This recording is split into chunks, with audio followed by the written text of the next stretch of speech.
Family, life is hard. Sometimes we carry stress, we carry anxieties that for some reason it's like we have it in a backpack. It's like, what in the world are we doing? Why are we carrying this? I know that's me. Managing Anxiety and Stress, this online course that's offered by Dr. Terry Lynn Kim through National Center CST.teachable.com. They will give you practical, evidence-based strategies for managing your anxiety and stress. We're just excited to be able to partner up with them.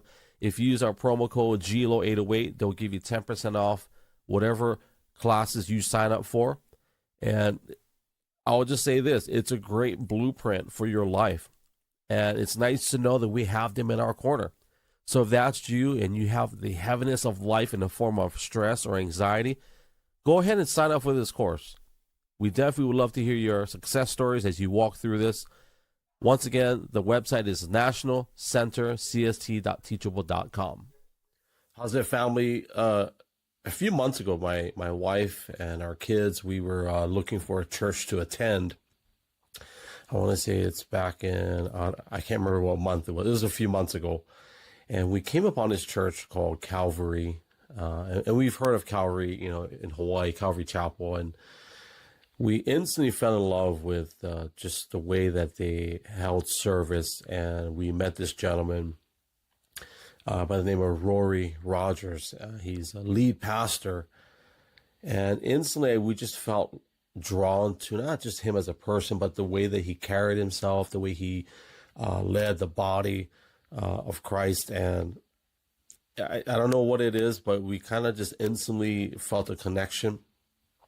And for those of you that have been following our journey as our family, we've been going through transition from, being in Hawaii to here in Oregon, having a ministry and a church that we were pastoring, and then just out of God's moving us in such an abrupt way because of my brother being sick, and we're here, and to walk in the doors of Calvary Chapel and meeting Pastor Rory, his beautiful wife, and his kids, and his team that he has. And I'm excited to announce that we finally have him today. We're going to be spending some time with him. He's a pastor, obviously, and there's something that my wife and I were talking about. His heart is so legit, for mentoring, pastoring, loving on people. He's very good at that. And I asked him to spend some time with us today. Part of it, I want to talk a little bit about Nepal. They just came back from Nepal, which I didn't know the actual, logistics of the country, but it's so powerful, the testimony and the stories. And I wanted to share some of that with you guys. We're going to talk about a whole bunch of other things. He's actually a jiu-jitsu practitioner. He's an amazing musician, worship leader. He's actually a very good comedian as well. But I will say we're just blessed to have him with us today. And I hope you guys can get a notepad and some pens handy, because I'm sure he's going to drop some gold nuggets of wisdom for you guys today. Ladies and gentlemen, I present to you Pastor Rory Rodgers.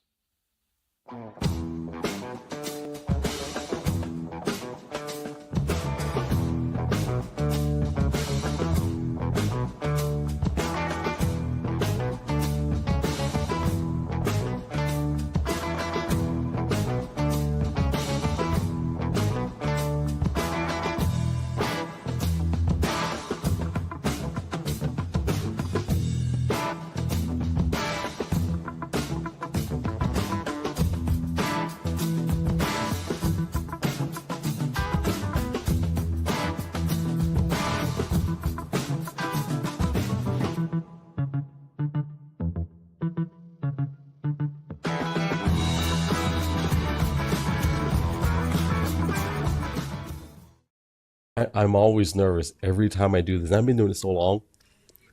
Do you still get nervous when you're, I know you've been doing pastoring and on stage for so long, but do you still get nervous?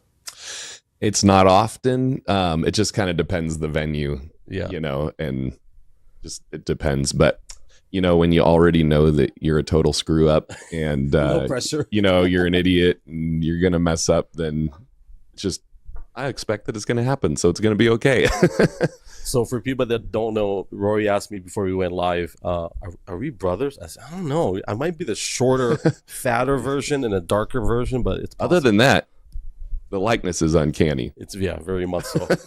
I'm 6'4" and a half, but thank you very much for your time. I gotta ask. There's actually a whole bunch of questions, but the first one is your saddle actually 50 pounds? You said that, I think, on Sunday. It's so funny. I was actually last night thinking about it. I was modifying a kid's saddle that was so light, and I was like, gosh, when I say my saddle's 50 pounds, and I was like, I don't know if I'm the best with numbers and figures, but, you know, I would say it's probably, I mean, it could be, it could be in the 50 to 60 pound range, something like that. And the horse is totally fine with that. I mean, the saddle's the lightest thing that they're carrying. Then you throw me on there at probably 235, if I'm being nice to myself, you know, and then you're running up mountains. And Wednesday, a couple days ago, we were moving bulls that wanted to go uphill and not downhill. And so I was chasing bulls uphill, trying to push them down. And we had to make multiple trips up a good size hill/mountain. And they listen to you. The horses or the bulls? Bulls. They were not listening. They were going they were being bullheaded. We literally, Joe and myself were like, is this where the term bullheaded comes from? Because they were pushing against us and our dogs. And so we left a few up on the mountain because they were being stubborn. So how heavy are the bulls? Just, I'm curious. Oh gosh. Again, real great at figures here, but they're probably, maybe 2,000 pounds, something like that, or 15. Yeah, probably in the 2,000 pound range, roughly. There's a guy on YouTube I watch. He has these bulls. I forget what they're called. He has names for them. Rufus. And he would call Rufus to come and regulate when the other bulls aren't listening. And Rufus will come and... That's genius. We need to get a Rufus. Yeah. It was bull number 107 was the one that was giving us problems. So 107 is going to be living on that mountain for a while. But yeah, it's basically numbers or the red one or the black one that gave you trouble, you know. So So is that your daily rounding up bulls? Is that something you... No, you know, when you're talking just ranching, it's a seasonal thing that you've got to, you know, the bulls have been off of the cattle for the season, and now that the cattle are being put out to pasture in the spring and they've got their little calves with them, now the bulls are ready to go be put back with the cows to make more babies. So this winter they've been in their own bull pasture, and it's just a bunch of dudes hanging out. So they fight each other and they tear up fences, and they usually don't fight unless you're moving them together and you get them kind of together, and then you're going through gates, and then like we doctored them and gave them some medicine the other day. So you're moving them through tiny quarters, but if they start fighting each other, there's nothing you can do to take their tension off of fighting each other. So they'll tear up barns and corrals and gates and panels and everything. And so it's just, you got to be careful and wise and strategic, but it's just a seasonal thing. So they're going to be, right now they're with the moms, you know, and they're making babies. And then come late summer, you know, you take those bulls off, and then they go back to just being with the dudes, you know, in their bachelor pad for the winter. That sounds a lot like us when we get stressed out. We just start.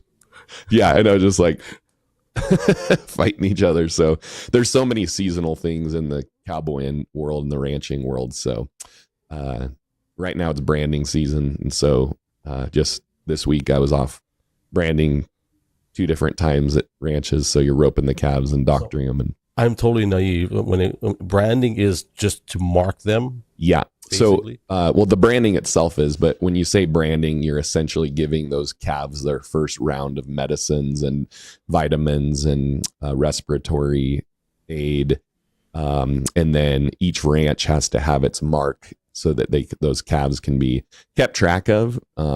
And then also, because a lot of times they'll get into other neighbors' pastures and they'll be like, oh, that's the neighbor's animal.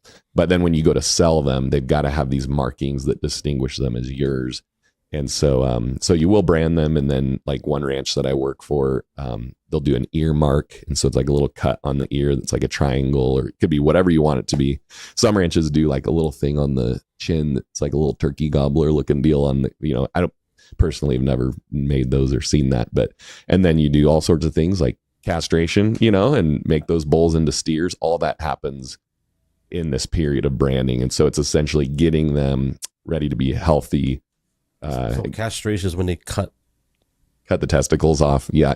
Oh. Yeah. So, some ranches will, right when the calf is born, they'll band them and put a little rubber band down there. And then that rubber band just takes out circulation, and then the little appendages drop off.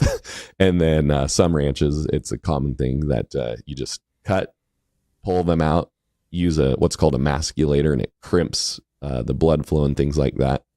You do the surgery, you spray it with, like a numbing agent and a antibacterial spray. And then they just hop up and go head off to nurse their mom. And you would never know that they even had any major surgery done, or a first degree burn on the hide, all that. So, but when you, the studies that are done, or the, roping and the care that we do for them is, it's actually pretty low stress on them, especially if their moms are nearby, things like that. So it's kind of crazy. It's really like mass production of beef. We're doing, some of these ranches are 800 to 1,000 head just that we're working on. And, but that's really small compared to, Texas ranches and things like that. That's still a lot. Yeah. When we first met you, I remember I just felt like led to just tell, hey, if you need help with anything. I'm thinking, no, I don't think so. Yeah. That's a big job. That's a lot. Yes. Yeah. So this week, it's all seasonal stuff. So I got back from Nepal mid-March, and what is it now, April 27th or something, and I've done 4 brandings and then a gathering of bulls and doctoring those bulls. And in that brandings, it's traditional that they serve a big meal afterwards, and I'm always looking for an opportunity to share the gospel with the ranchers that I'm with. Yeah. And just this week, we're done working, we're eating a delicious meal, and the Lord opened up an opportunity to share the gospel with probably 15 people that were eating lunch together. It just came up in conversation, and this particular group of guys, nobody loves Jesus or knows Jesus. Yeah. And that's why I do it. Number one is to get out to like an unreached people group that are the cattle ranchers in this area that live out in the desert, live out where no one's going out there. And a lot of times they don't go to church. They're not going to take the time to go do that because it's difficult to get your chores done, then travel to town. And so I go out there. It's kind of an itinerant circuit preacher type thing that I've got going on. Well, you're doing what Jesus said, right? Go versus making them come. Yeah. Yes. Yeah. So a lot of going on. Well, I'm glad you brought that up, because that's what I shared with you on I think Sunday. What is today? Or Wednesday, talking about one of our friends when we started our church in Hawaii. One of the congregation, he came up and basically said, I think I shared with you, he said, never trust a pastor who doesn't work, have a job, or is afraid to do any type of manual labor. And when he said that, it really hit me kind of in a good way, but it also kind of like, what is he really saying? Mm-hmm.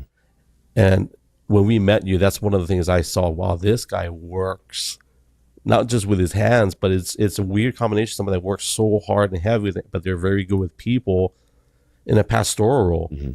You have a very heavy anointing in your life in an area of pastoral. I know there's a lot more things you do. And you said Nepal. I want to interject that. I know you're here in Oregon, but do you feel that you're completely back in Oregon, or are you still in Nepal? Is part of your heart, or do you still feel that you're in that time zone sometimes? Do you ever feel that way? As far as time zone goes, I adjust pretty quickly being back now. I kind of have good patterns of traveling, and jet lag doesn't really hit me hard anymore, those sorts of things. And then like my first trip to Nepal was in 2015, and I had a hard time adjusting coming back. The cultural shock, just being over there, rocked me. And then the unreached aspect of them not having any evangelistic presence there, you know, in the Himalayas is where I'm speaking of, just rocked my world and made me really emotional. And kind of like when missionaries go and come back, it's difficult for them to adapt back. And I only went on a 2-week trip, but I came back just feeling like nobody knows what I saw over there. But what I felt just from that video, if I got hit, and I'm an emotional guy anyway, but if I got hit that way, I can't even imagine spending 2 weeks or even being a missionary for extended. Yeah. That's why when I thought of that question, I'm like, I would still, it's kind of like a soldier that does and I know you're not in military, but that's how I reference it. Like you just invested your life there and you have to come back home. And I know you have a family and a church and all that, but my heart will still be like, man, I hope they're okay. Yeah. It's funny because literally, you know, probably an hour ago, I met with a girl from our church that feels called to go be a long-term missionary. And so I was getting her set up with, you know, what to prepare for, but also the importance of having a local church partner with you and send you out. And one reason is that they're continually in touch with you and with you in the race. And then when you come back, you have a good place to come back because you're going to be like a soldier who's come back from a combat tour and nobody understands what you've gone through and you just need support and care. But that's, you know, for 2-weeker trip, that's kind of pathetic, you know, that I was so shook by it. But, you know, I've gone 10 times or so now and come back and it's more just exciting because God is moving so powerfully. But my life is such a, it's on a yearly schedule where things are just on the calendar and you just knock them out. And before you know it, the year's over and the time travels so fast now for me. But, you know, I got back from, well, if I could belabor the point, you know, when New Year's rolls around, I'm usually kind of dreading New Year's because it means then I start training to go to Nepal. And so I have my team formed and then we have to start getting physically fit. We get weighted packs. We meet down regularly at the high school football stadium and we start tearing out stairs up and down, up and down, up and down. We start at 7 sets and then each week we go up a set. And so up and down is 1 set. So, yeah. And it's 4 sets of, so it'd be, I guess that'd be reps. So it'd be 7 reps of 4 sets of stairs. And so we start with 7, start easy. And then each week we up it. So by the time we leave for Nepal, we're at 12 and we're running, you know, we're able to run a bunch and then we do like fun games where someone gets to pick what we do up the set of stairs, like going backwards or sidestepping or running or just running on the actual seats. So it's like a double set or whatever, you know, all of that. But that's hard on the body, you know. And then we actually also we do like leapfrog going up. So we'll take a set and the first person in the front would maybe pray for our trip, and then the next person prays for the trip. And so it's very intentional prayer for the Nepal trip. All that to say, you got to work out. And then you go, and Nepal is a lot of traveling just to get there. And the Jeep rides up to the Himalayas and then the trekking. And then we get back from Nepal. And then the same week, branding season starts on my ranch ministry. And so, you know, we just got back and then the branding season starts. And yesterday you did one, right? Yeah. Yes. So this week I did 2 brandings, same ranch, but different locations. And then a different ranch had me help pull bulls off the mountain.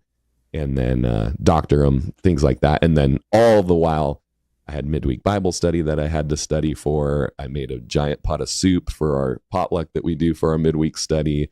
I had to counsel 2 different families through difficult situations. It was, you know, a couple hours of counseling, prep for Sunday. You know, we have a foster son and we had to work through issues and just disciple him and encourage him. And you know, it's all really wonderful, you know.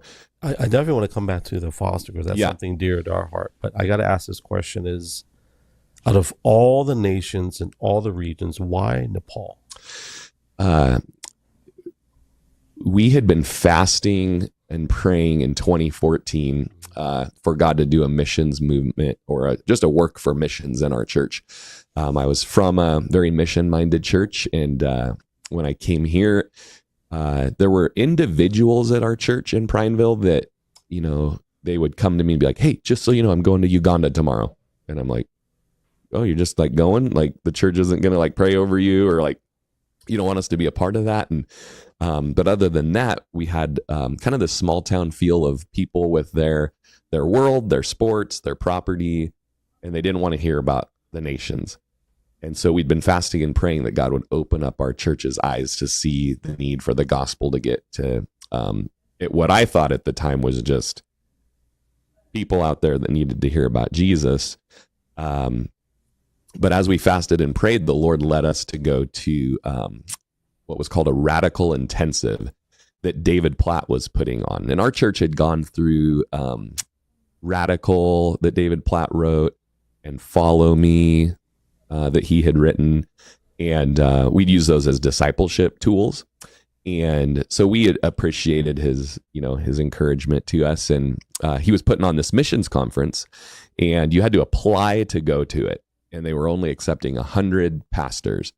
And so you apply and you kind of speak towards your missions culture as a church. And we were like, we don't really have one much, and we were accepted to go to it. So we flew out there. It was in Birmingham, myself and one other elder. And this elder said, hey, my mom, she happens to be a Uganda missionary. And she said, you got to listen to this message that David Platt just did. It was called The Gospel. I think it was called The Gospel in Nepal. And out of all the missions work that David Platt had done, this one had really rocked him. He had been flown up into the Himalaya mountains and trekked through the mountains with an organization that specialized on 5 main points of humanitarian aid.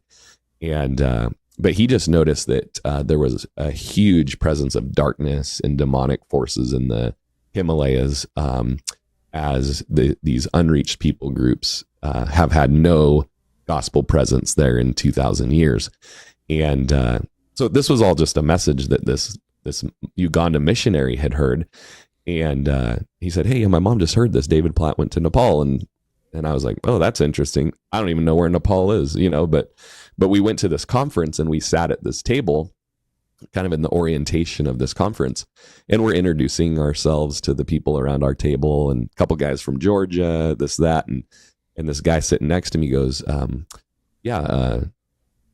from Nepal, from an organization in Nepal. And I go, oh, that's so crazy. We were just talking about this trip that David took to Nepal. And, what are the odds, and he goes, yeah, that was actually my organization that he helicoptered up in the mountains with, and then did like a 2-week trek out. And I was like, well, what are the odds of that? And this guy, he reminded me of like a Navy SEAL who had been on the battlefield and had seen things. And he was a little bit reserved, just like a combat veteran is, they're not exactly telling you all the things that they've done. But we happened to sit by him over the course of 3 days. And I just kept I actually am a military history buff. And I like to talk to veterans, but I like to like gently pull out things. And I just did the same tact with him. And he said, you know what? It's funny, during the conference, we had to take like a quiz on our missions culture in our church, and we got like a D-, and he was just laughing. Like, he's like, oh man. He's like, I've been there. And he just said, I feel like God has knit my heart with you. And if you'd like, I'd love to just be a part of helping you guys in your church. And so we had arranged for him to come to Prineville, and he's visited us twice, and for us to go to Nepal. And so that began what really, to me, I like to call it like a Book of Acts style open door, which oftentimes with fasting and prayer, the Lord does that. Somebody, I think it was Andrew Murray or somebody said, when I pray, coincidences happen, Yeah. And so for 10 years, we've been working with reaching the unreached people of the Himalaya mountains. And it was all through kind of this door, through this missions conference, and then with this friend. And since then, his organization has come under some persecution and some, the flags and all that. So they had to leave. And so we're not with them anymore in country, but we're still going. And so that's how Nepal. I didn't even know where it was on the map when I'd heard about it. I didn't know until recently that it was not a part of India. I thought it was like the elite India. Right. People. Yeah. That's what I literally sure. because they're always up high. Yeah. Uh, Right. I think that's when you were talking. I was just thinking this image of those buster missiles that the military used in Afghanistan, where they would shoot those missiles and they go in and then detonate. Yeah. I feel like that's what you guys did. Mm-hmm. And now that I think there's a mighty move of God in that region, but also the enemy's like, hey, wait a minute, this is ours, or they think. And I think that's powerful what you guys are doing. Yeah. Yeah. The kind of the work that the Lord's doing there through missionaries, and then even the Chinese Christians, they believe that the Himalaya mountains are like a dam, that when the Lord breaks through the Himalayas, it's really that movement back to Jerusalem. And if I was prepared, I'd Brother Yun, I was trying to remember his name. Brother Yun, actually, God opened a door through visions and audible voices with my friend who was in Nepal, that a wise man was going to take him to Jerusalem. And he didn't. He's like, what in the world is that? A wise man is supposed to take me to Jerusalem. And he ended up being in China, and a guy comes in out of a warehouse and says, hey, I'm a wise man and you're supposed to help me get to Jerusalem. And it was Brother Yun from the Heavenly Man book. And so kind of this movement of missionary work in Asia realizes that the Silk Road that went from Jerusalem and through the Himalayas, that used to be a road that the gospel was taken on, and it's since been stopped. And so the gospel presence has not been there. And that if they could get the gospel to penetrate the Himalaya mountains, it would be like a kind of an ushering into the end, where Jesus says that all the nations, and we understand that to mean tribes, tongues, and peoples, that they'll hear the gospel as a testimony of him, and then the end will come. And so in a way, it's not always the focus that I remember as I'm doing these things, but it was a very foundational thing of eschatology, of like, we're helping be a part of the kingdom of God coming by being evangelists and working through that Olivet discourse passage. That's a very victorious eschatology for me when what you guys are doing. But I was thinking of there has to be remnants there, people that have been persevering, but yet they don't have the team or their support. And I feel like there's some guys that are in a mountain, kind of like Elisha, he's hiding, and God displays his, when he rushes up against the mountain, right? And the mighty rushing wind. And yeah, I'm sure that there are. I think what's really incredible is there's a number, if you were to read the book, Eternity in Their Hearts, by Donald Miller, I think, it's all about how God has moved in peoples and tribes and places just to prepare them to hear the gospel before any missionaries have gotten there. And our testimony is that where we've gone, I've actually met people who were having visions and would fall into trances that were Buddhist, Tibetan. Their dad was the Lama of the region, being raised. This 12-year-old boy was being raised to be the next Lama. This is one story out of many, that was watching his yak along the hillside and fell into a trance, and was in a trance for 12 days where dark figures were ushering him through these different lands to Buddha. And Buddha would tell him, for the next 12 days, I'm going to show you the better God to worship. And finally it was to the Lord Buddha, and he said, okay, now stop worshiping me. You need to worship Yesu, because he's God.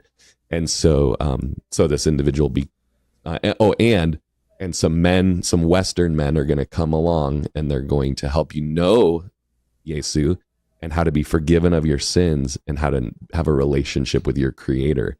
And he wakes up, and some time goes by, and my friend gets lost in the Himalayas and goes the wrong direction and runs into this guy. And And this guy says, I knew you were coming. You're supposed to tell me how to know my creator and how to be forgiven of the bad things I've done. And now that individual is a pastor up there in the mountains. And so whether it's the pockets of people that you're referencing that maybe at one point 2,000 years ago, somehow, it's interesting. They have cell phones. Yeah. There's actually better cell coverage where we go than I get some of these places in Central Oregon. But I think there's restriction on information and content that comes through. But there's, so I don't know about the pockets. I haven't met the pockets, but I have met many miraculous pre-conversion stories where God still requires the missionaries to go and to share the gospel. That's how he's designed it. But he's also been preparing their hearts like a Cornelius, to hear that gospel. So they're hungry. Would you say that they're hungry, or? Well, they're very sweet. There are many sweet Nepalis. They are hungry for a miracle in their life. Yeah. And it's crazy because they know the spiritual world exists. Mm-hmm. They see demons. It's a regular thing in Nepal for them to encounter demons. And so, in fact, Buddhism is very aware of the demonic world and the demigods. And in fact, a head demon controls all the reincarnation levels and all of that. When you go into the monasteries, there are special boxes that look like a good box kite that we might have. And they're traps to trap demons. And the Buddhists will hope that they can get that demon to come onto them and maybe beat the other demon that's been tormenting them. And so,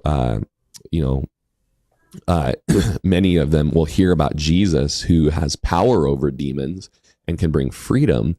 And they're hungry for that. They want that freedom. Or they're, because of the medical stuff is not good over there, they're hurting.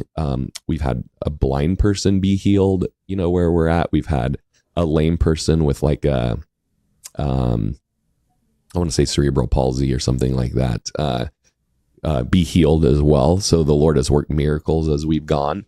And so they're excited for like the miracle and the deliverance from the demons, but to make that choice to make Jesus your Lord and then transfer away from what is a culture saturated in Buddhism, I'm sympathetic to that. I understand that, as we might minister to Mormons in the United States that were raised in that, to say, Mom and Dad, I'm leaving the family religion. That's hard. I preach that to them, that I'm praying for them, and God will give you the strength to do that when it's time to do that. But they're hungry for deliverance and freedom. It's the difficulty is the surrender, the culture. Yeah. I think we relate to that because being from Hawaii, our culture is so important to a lot of people. One of the things we're very, I think, adamant about is it's important to know where you came from, but it's really the kingdom culture that has to supersede Native Hawaiian, Chinese, Filipino, or Nepali. Mm-hmm. Yeah. Is his culture, right? That's tough because it's not just one person. We're talking about, like you said, it's generational. To have them denounce, hey, Dad, I'm going to denounce all of our history because I'm a Christian. No, it's like that's a different dynamic. Mm-hmm. And I think I can see the demonic presence in that area just because of that alone. Yeah. They've had free reign for how many years? Yeah. Yeah, I remember my first trip riding a Jeep through some mountains and seeing a nice mountain pond with, if you've all seen the red, white, yellow, and blue flags that flutter in even around the States, people will wave them as like trying to be spiritual and kind of tap into their their Buddhist, what they want to be. They want to be some kind of Buddhist. So they'll flutter these flags that have Tibetan or Nepali prayers on them, Buddhist prayers. And as those flags flutter, they release karma, right? Well, this mountain pond had just flags just draped around, it looked like a used car lot, around this, but it's a nice little pond though. And I told our guide, like, oh, that looks like a nice little place to have a picnic. And he goes, you don't want to eat there. He says the high places and the mountain lakes are where demons are worshipped. And then he told me this story that I ended up going to this place about 2 years later of there was an older man whose parents were the first believers in a district in Nepal. They were told by the monks that they needed to renounce Jesus. They wouldn't, so they were killed. So first believers and the first martyrs. And then they had a son who at this point was an old man when I met him. This old man led the village witch doctor to Jesus. And they didn't have a Bible, and the witch doctor didn't know how to read, but they fasted and prayed, and they had a Bible, like they stumbled upon a Bible, and he had a miraculous ability to read. So they're reading and they're learning about the kingdom of God. And about 1,000 feet above their village is this massive lake they literally call Demon Lake. And every year there's a festival where all the villages come around to worship this demon that will manifest itself. And it had an appearance of like a duck. And we joke about that in Oregon because of the Oregon Ducks. I was a Beaver fan, so, our rivals were the Ducks. I was like, Ducks are demonic, but not, they're just a little joke. Just kidding. Yeah, just kidding, guys. No, now they're in a different league, and I'm actually a Duck fan, so that works. But anyways, one day the now saved witch doctor and the old man went up to the village during festival day, and they confronted the demon, and there were many other demons that were showing themselves. And they just said, you're not welcome here anymore. In the name of Jesus, you have to leave. We're claiming this area for Christ. And the demon left. And all of the villagers knew that it was Jesus that brought the freedom from that. So that's powerful. Yeah. But that's a common thing there in Nepal. And when you're there, if you have any discernment whatsoever, you'll be totally fine, and you'll go in this one area and you feel like you got punched in the stomach. And we have had the organization we've gone with, we've had their photographer faint, who is in really good shape when we were heading up to Demon Lake to do like some intercessory prayer over the area and kind of refortify the deliverance of the area. Our photographer fainted and passed out as she leaned against a Buddhist stupa. And then our guide, who's a good friend of mine, in incredible physical shape, passed out right in front of us and hit his head on a table. And he's like, I've never had this happen to me. Like I just sense that we're going into kind of like the battlefield. And so, well, main thing, nobody got beat up and the clothes taken off. That only happened twice. No, just kidding. Yeah, everyone remained fully clothed. Okay. So, yeah. For people that don't know, there's a scripture reference where these guys got the 7 sons of Sceva. Yeah. Well, I will say that. So your next team goes up. Is it this year or next year? Typically, March is the time frame that we go. We've been trying to do 2 trips a year and do one in the winter. That's a little more discipleship of people that do know Jesus. And we did one of those trips, and we were trying to teach them the Bible because they don't have a good understanding of the Bible, even the churches that are there. Christianity's only been in Nepal since the 50s. And so there's just not a lot of presence of good discipleship and Bible knowledge. And so we went through the Bible Project's great animated series with some Nepalis. Cartoon one. Yeah, we just did the Pentateuch, and the Bible Project had those in Nepali dialect. And so we took them, and everybody got a big poster of like Genesis and the timeline and the comic strip that they have all the way through Deuteronomy. And we discipled them through that. But it's been difficult to do those journeys twice a year. So it's once a year for us. Yeah. I know my wife, we're talking about maybe getting in shape, All right. So I went up to the Butte, the Barnes. Yeah, Barnes Butte. Yeah. I'm like, I'm good. That's your backyard, right? Yeah. Our back view is of Barnes Butte. Yeah. It's funny because when I was in high school, I went on a youth group backpacking trip, and I had no idea anything about backpacking or hiking. And so borrowed my buddy's trekking pack, and I packed it with every single thing I thought that I would need on this camping trip, including like a tent, and all that. So heavy.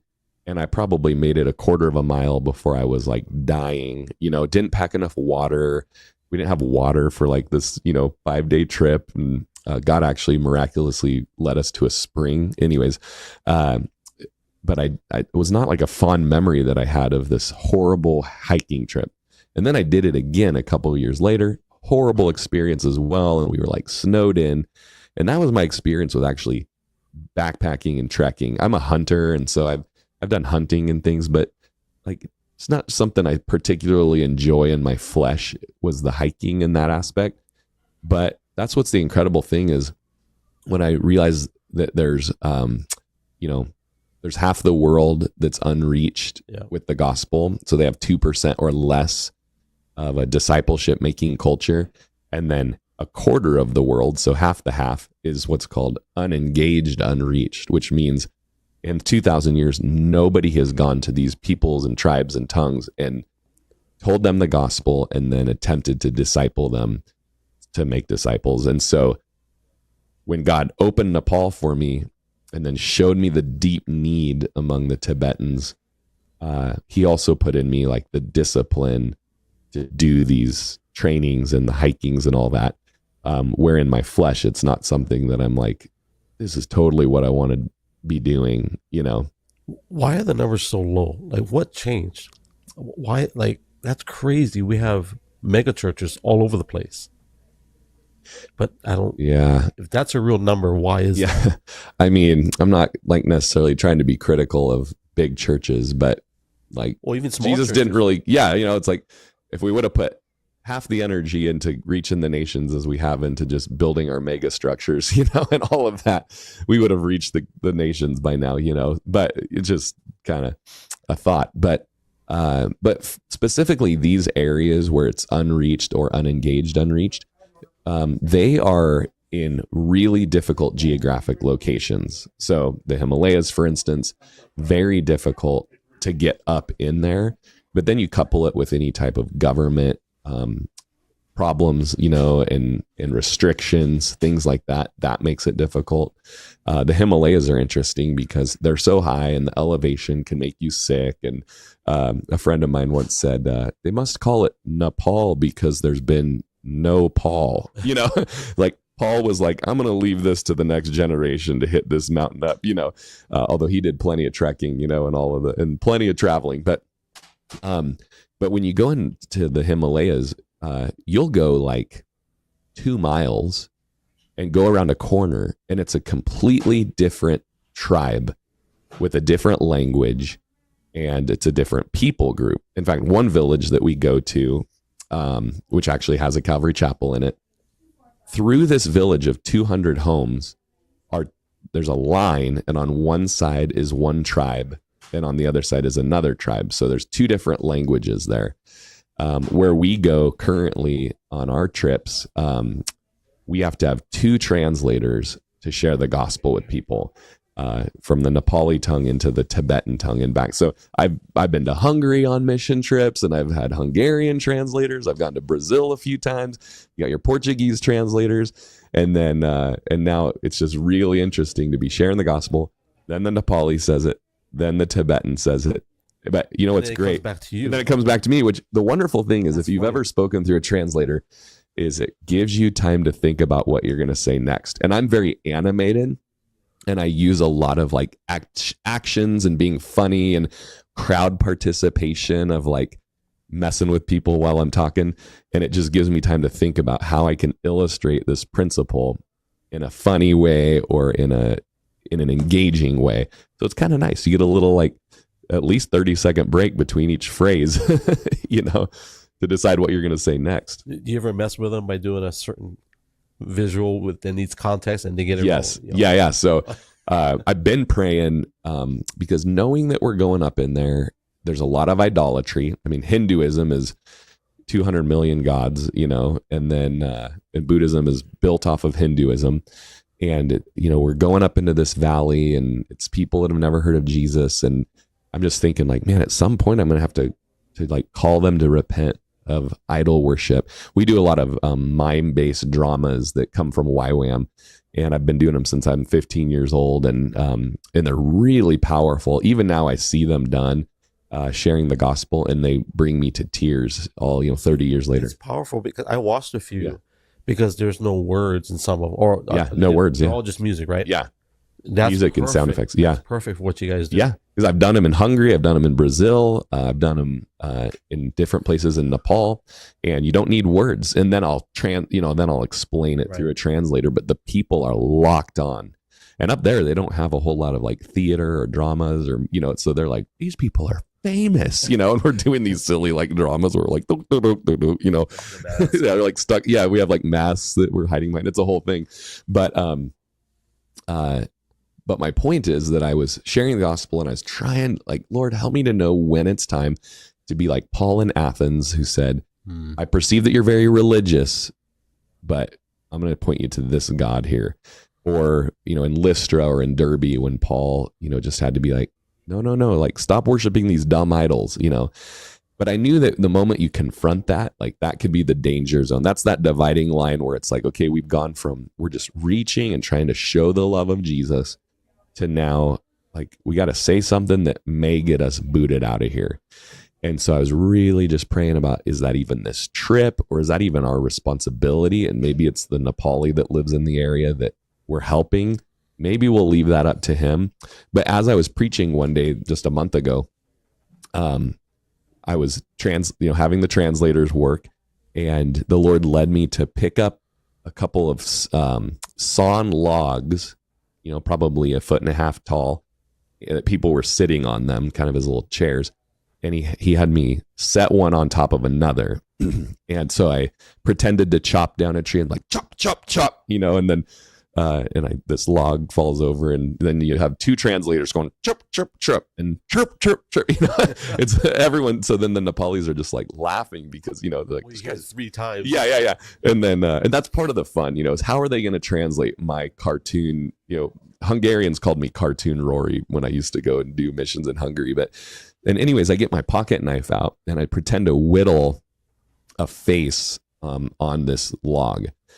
And I tell them, boy, I went and it's the Isaiah passage, I went and chopped this thing down, and I used part of it to build a house and part of it to bake my bread. And then part of it I whittle and I make myself a figure that I'm praying and I'm paying homage to and I'm worshiping. And, and they're just like, all the Nepalis are just like, oh yeah, and I'm like, eyes it has, but it does not see, and ears it has, but it does not hear. And then as I'm telling them all this, I like turned real fast and I bumped it with my rear end and knocked it over. I'm like, oh no, and they're all like, tee, and I go, oh no. And then I like pick it up and set it back up. And I'm like, I made it. I whittled it.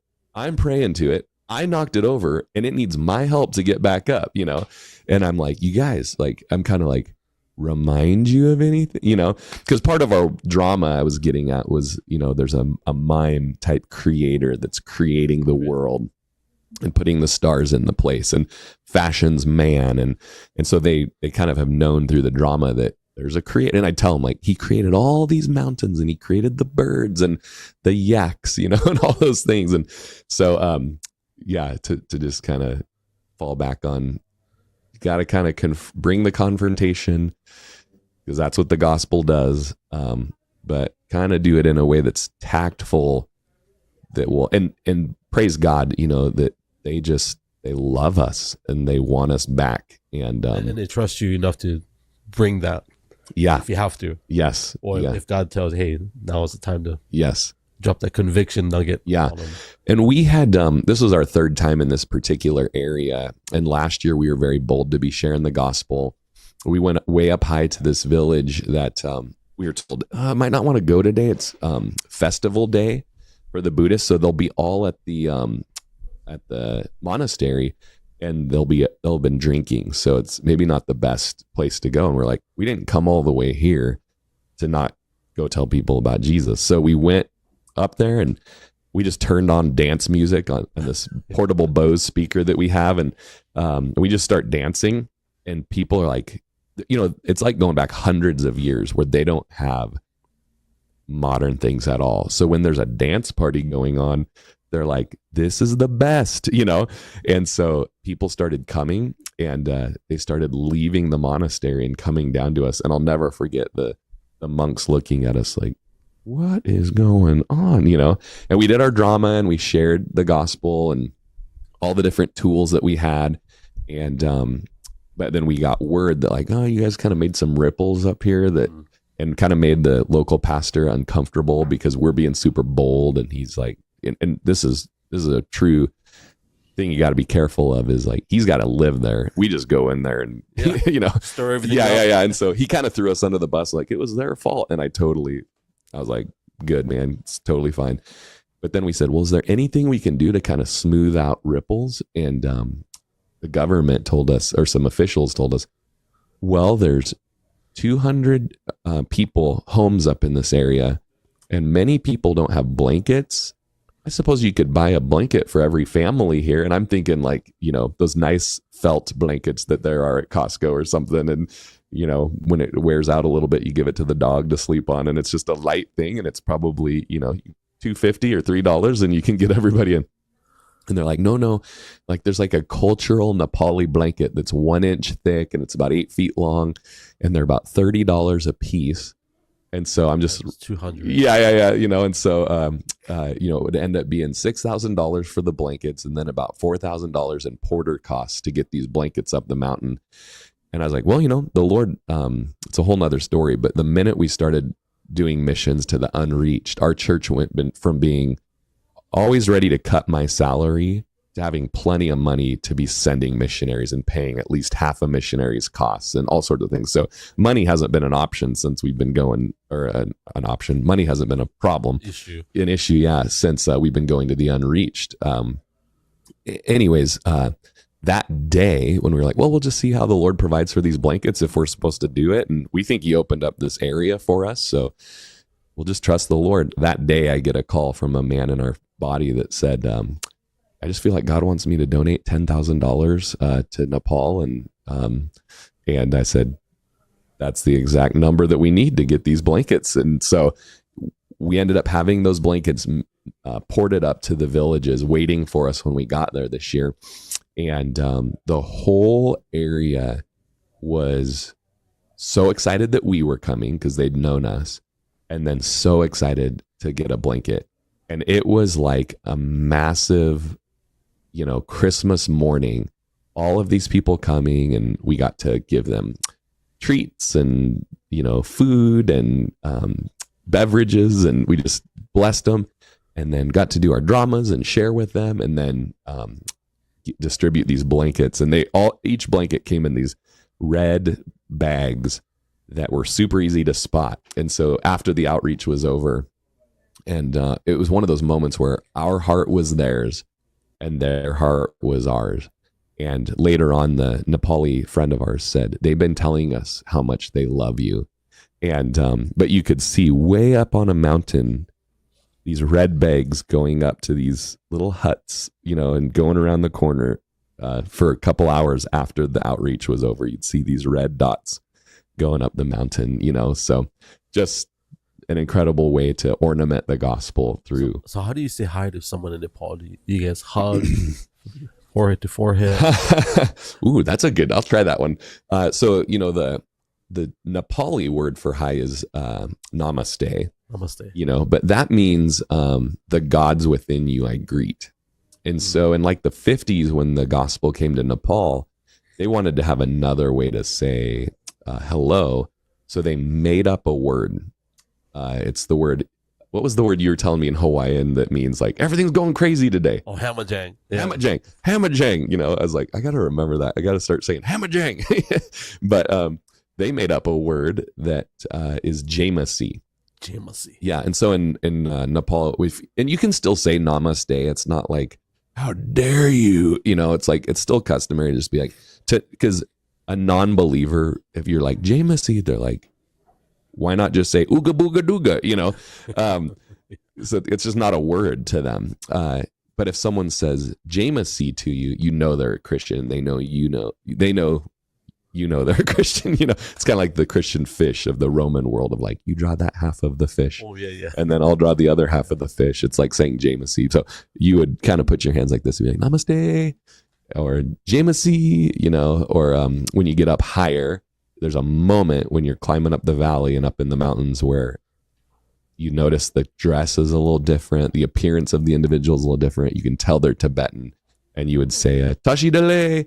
And that's just kind of Tashi delay is like the greeting of the Tibetans, so. And then for the Christians, like that's a very warm and affectionate culture. So the hugs are good. Hugs are good. Yeah. No matter who it is, just hug them. And I keep thinking of that movie, Golden Child. You ever seen that movie? I don't think so. Huh? Eddie Murphy, he goes up in the Himalayas. Oh yeah. Okay. I do remember like a preview or something. I got to watch that. I want the knife. Yeah. Okay. Now I got to watch it. Sorry. I chase squirrels a lot. Hey, me, you've sat through my sermons. Oh yeah. You know what? Speaking of your sermons, are you you don't have to give away the trade secrets, of course, but are you so when my dad was pastoring, he would write out every single thing he said. And for a minute it kind of bothered me. I'm like, Dad, like I don't feel like that's authentic, but that's how he did it. He would spend the whole week, whole month really hear from the Lord and writing it out. And so wow, hey, that's and then for me, I'll have bullet points and I'll just like from the hip. You're right. Yeah. And sometimes I'll miss a lot. And so I know I got to work on those things just in preparation. And are you someone that's do you have a middle ground? How do you deliver your sermons? I want to ask you that. Yeah. So I just remember being in a really homegrown school of ministry that I went to and being discipled in homiletics, and Greg Laurie, the famous evangelist, he's a cartoonist, and he I was told would do cartoons as his notes, and that would help him like keep track of where he's going because of these little figures that he drew. Alistair Begg, who I have met and got to have dinner with him, but I consider him like a father of my faith, and just listened to almost every one of his sermons and transcribed it, for myself. He encourages that for the first probably 10 years of ministry, you write out your sermons word by word. And one of his reasons is that he's like, if you waste one person's time for 1 minute, multiply that by however many people that are sitting out there, and you may have just wasted 200 minutes of whatever. That's his style. Of course, he's a little more like formal than I am. My style is, probably outline format with bullet points, just because they're easier to follow than paragraphs. And then I read a lot. Alistair would say, and this is how I do my sermon prep. He said, write yourself clear. And so that's my first part. And so I'll go through the text and I'll do like an inductive Bible study of the text that I'm teaching on. I'll write down every thought that's kind of in my head, any funny song I know, poem, joke, all that stuff. And I'll check all my cross references, do my word studies, all that kind of stuff. And so I write myself clear. And that usually is, that's probably a 5-hour process or something like that for a sermon. And then he says, read yourself full. So then I read as much as I can. And it used to be that also I wasn't much of a reader and I'd listen to as many sermons as I could, but I would just read. And so typically that's 3 commentaries. So it's not the full, it's just the chapter that we're on or whatnot. Do you read out loud or you just in my head? I read it. Although if I can, if there's an audio book for it, maybe while I'm making my soup for church, I'll have like James Montgomery Boyce on Audible, and then I've got it on my Kindle. I use Kindle a lot, and so I'll be cooking soup for our midweek studies, and then I'll go highlight on my Kindle what I just heard, and then it's there for me to throw into my notes later on. So, and so the whole read yourself full thing, one of my last things I do it's a Sunday morning thing that I do. So head down to my office about 6 a.m. in my house, and I start pulling over all my highlighted points into my notes from all the books. And so nice thing is it automatically adds your references and your bibliography and all that kind of stuff.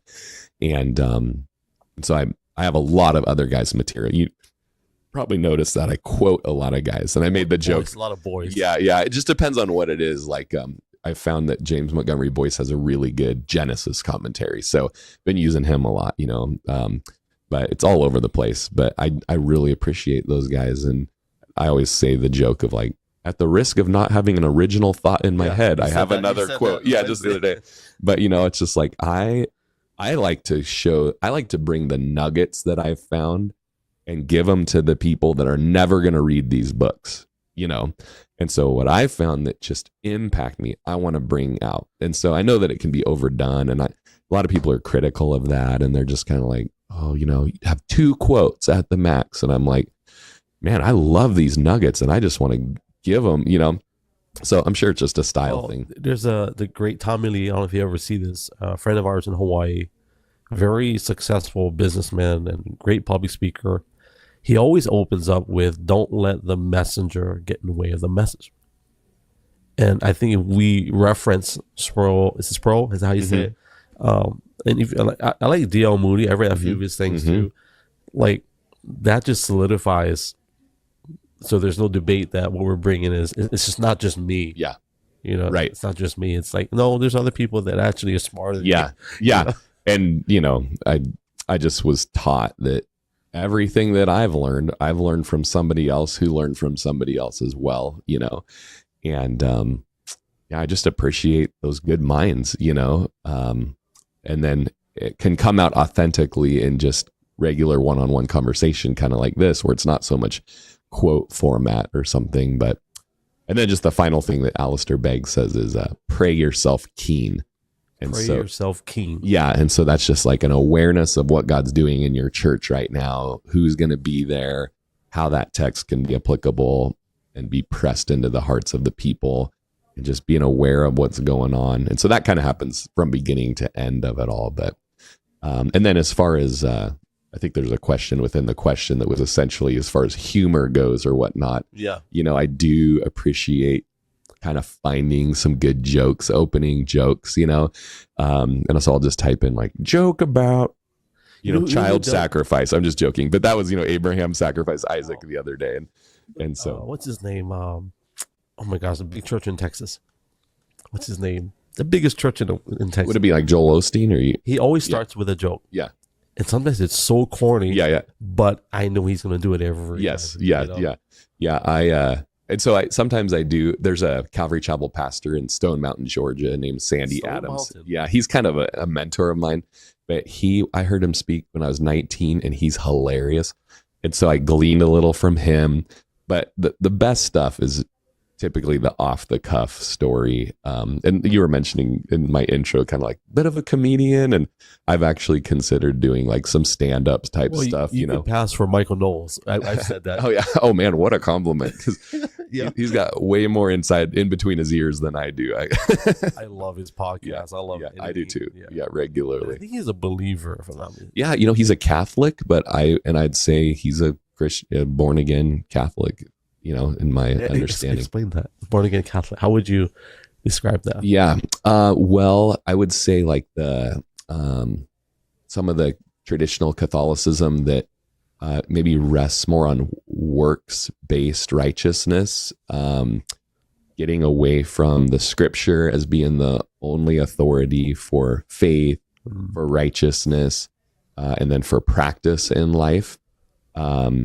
Whereas, probably your mainline Catholics are the Pope is the main authority.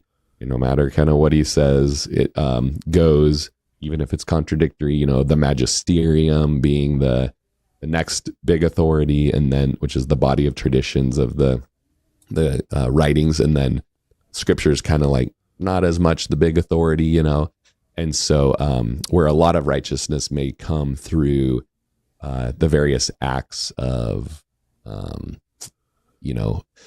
you're giving and you're donating and you're, Hail Marys and all those sorts of things, praying to the saints and all that. When I listen to Michael Knowles speak, maybe even Matt Walsh, some of those guys may be debated on their tact on sharing difficult information with people, They like starting fires. Yes, I know, totally, which I am so non-confrontational, that's, but Michael Knowles, for instance, I believe rests in the finished work of Jesus at the cross, not on his own righteousness, not on, any of his alms that he's given or anything like that. Like he believes in the atonement of the blood of Jesus for sins. There is a stirring going on in that space. Yeah. People that are in the public spotlight. Yeah. There's something that God's doing with them. Yeah. You know, you see it, right? With their Candace Owens, Knowles, Walsh, the guy in the UK, what is his name? Russell Brand. Yeah. Something radical. And whether they're on point scripture or not, that desire to serve Jesus. And you say that, I want to compliment you on that, because not a lot of people that are quote unquote Christians will throw the name of Jesus out there a lot. And I think that's really important. And I think Russell Brand says that a lot now.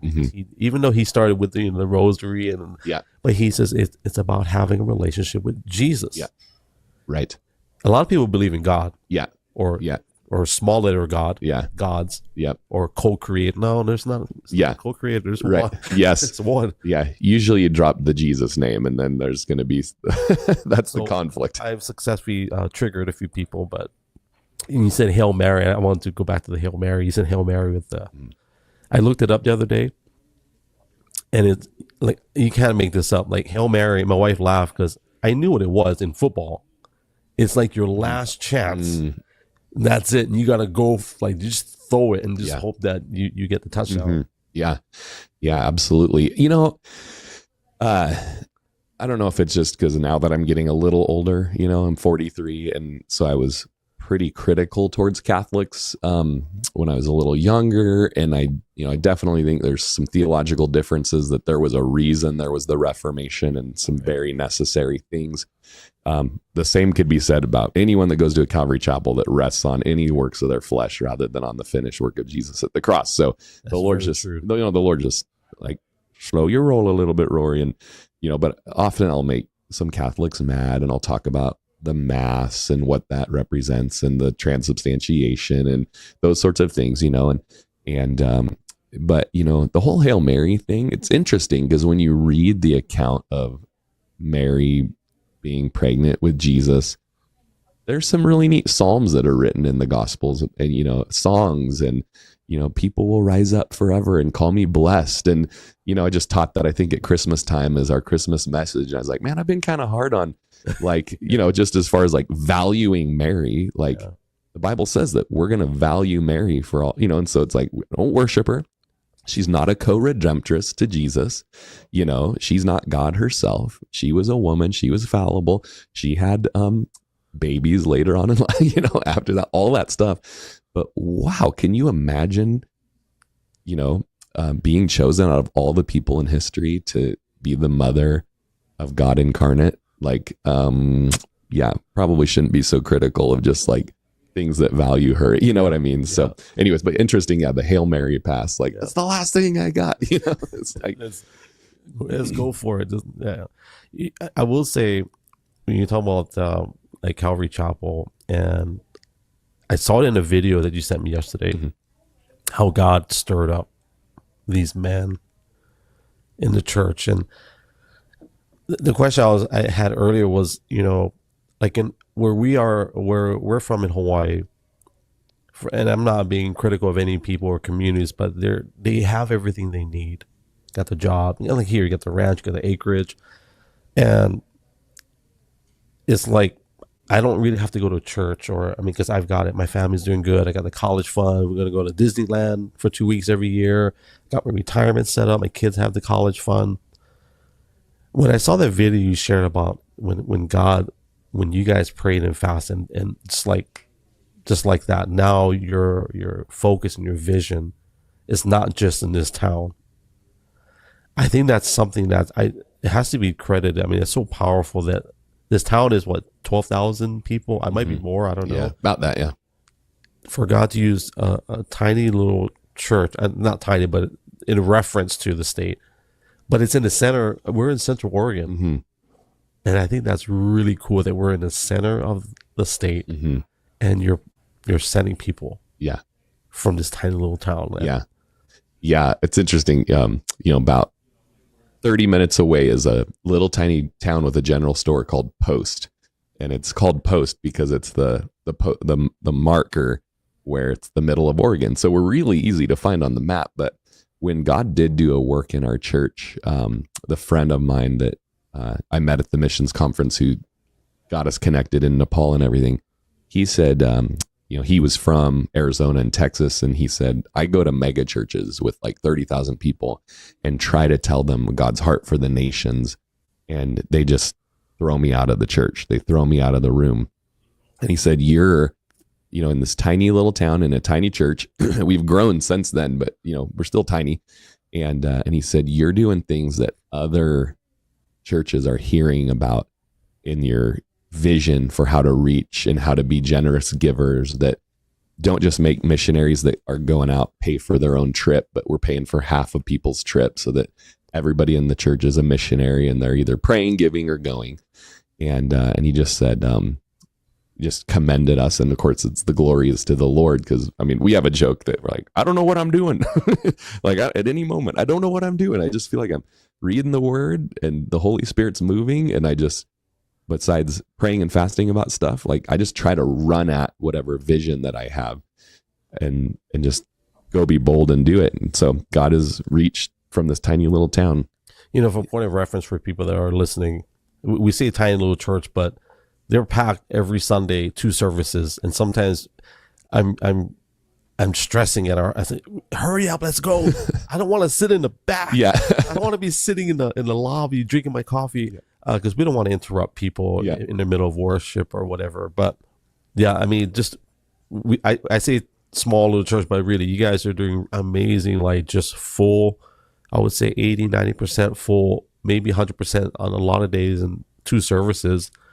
And when I led worship that one Sunday, I ain't gonna lie, Rory, I was like, oh my God, we gotta get up at 7. Yeah, right. Or 6:30. I get up at 6:30 or whatever just to make it. Yeah.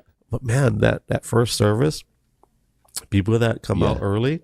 What's funny is for the most part, the first service crowd are the more awake, ready to like hear it and like get about their day. And second service, it could also be just because I'm kind of tired, and I just have to like push through a little more. And of course, we all know pastors that have 6 services or something like that. This Sunday, we have another church an hour away in a little town called Paulina. And so this Sunday, I'm leading worship for our church. And then I'm teaching both messages.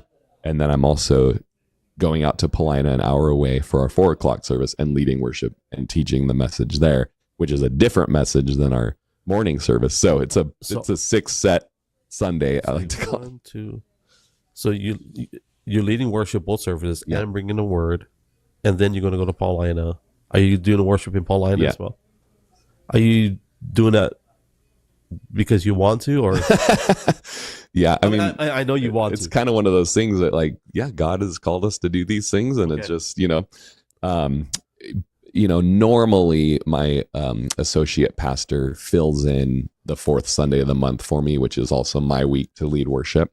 And because of the crazy schedules, and we're in this specific gift, spiritual gifts passage in 1 Corinthians 14, I kind of want to be the one to like kind of instruct our body on the use of spiritual gifts for this. So it's not necessarily on purpose, but it lands that way very often where I'm kind of, those 4th Sundays of the month are big days of ministry. But, it's like in the Gospels when there's a lot of ministry going on in Jesus. And I think they had just fed the 5,000. And the end of that story says, and when the day was well spent, and just those are the days I go home and I lay my head on my pillow and I just go, that was a day well spent, So when is your Sabbath? When I die. No, I'm kidding. That's a real question. Plenty of time to Sabbath when I'm dead. No, yeah, it is a real question. So my pastor, Rob Verdine in Calvary, Corvallis, he was a really good example to me on always setting Monday aside to rest. And so I turn my phone off, and sometimes I'll turn my phone back on Monday night or Tuesday morning, and I'll have like 90 messages. And those are sometimes fun family messages, or it's a group thread where silly things were just like rolled around.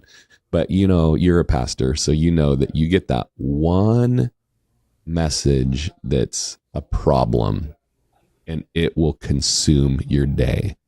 And, your kids tell you, Dad, you got the 1,000-yard stare, and it's our day with you. and you're looking off into space, so I really try to shut my phone off, and my pastor was a good example of that. I really try to have Monday be now Monday.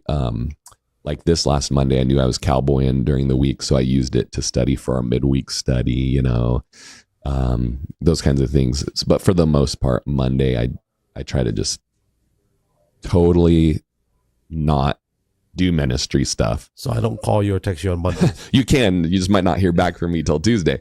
And then either Friday or Saturday, I try to have my sermon pretty much done, and then I take it a little lighter, but I'll still be reading those commentaries and things when the family's kind of sitting around, and I'll have my iPad out and I'm studying, but my phone's on and I'm often fielding questions about the service that week or whatever. But they're a little bit lighter afternoons, things like that. I was kind of hoping to have tomorrow as I did jiu-jitsu on Monday night, just got steamrolled by a big guy about my size as we had to practice rolling together. Just working. You say he's bigger than you? He's probably equal in size to me, but he's a former wrestler, and so he's very aggressive and competitive, and I'm not. He's cheating. Yeah. Just but hey, I did make him tap out a time or two, so that was fun. Just as we were rolling.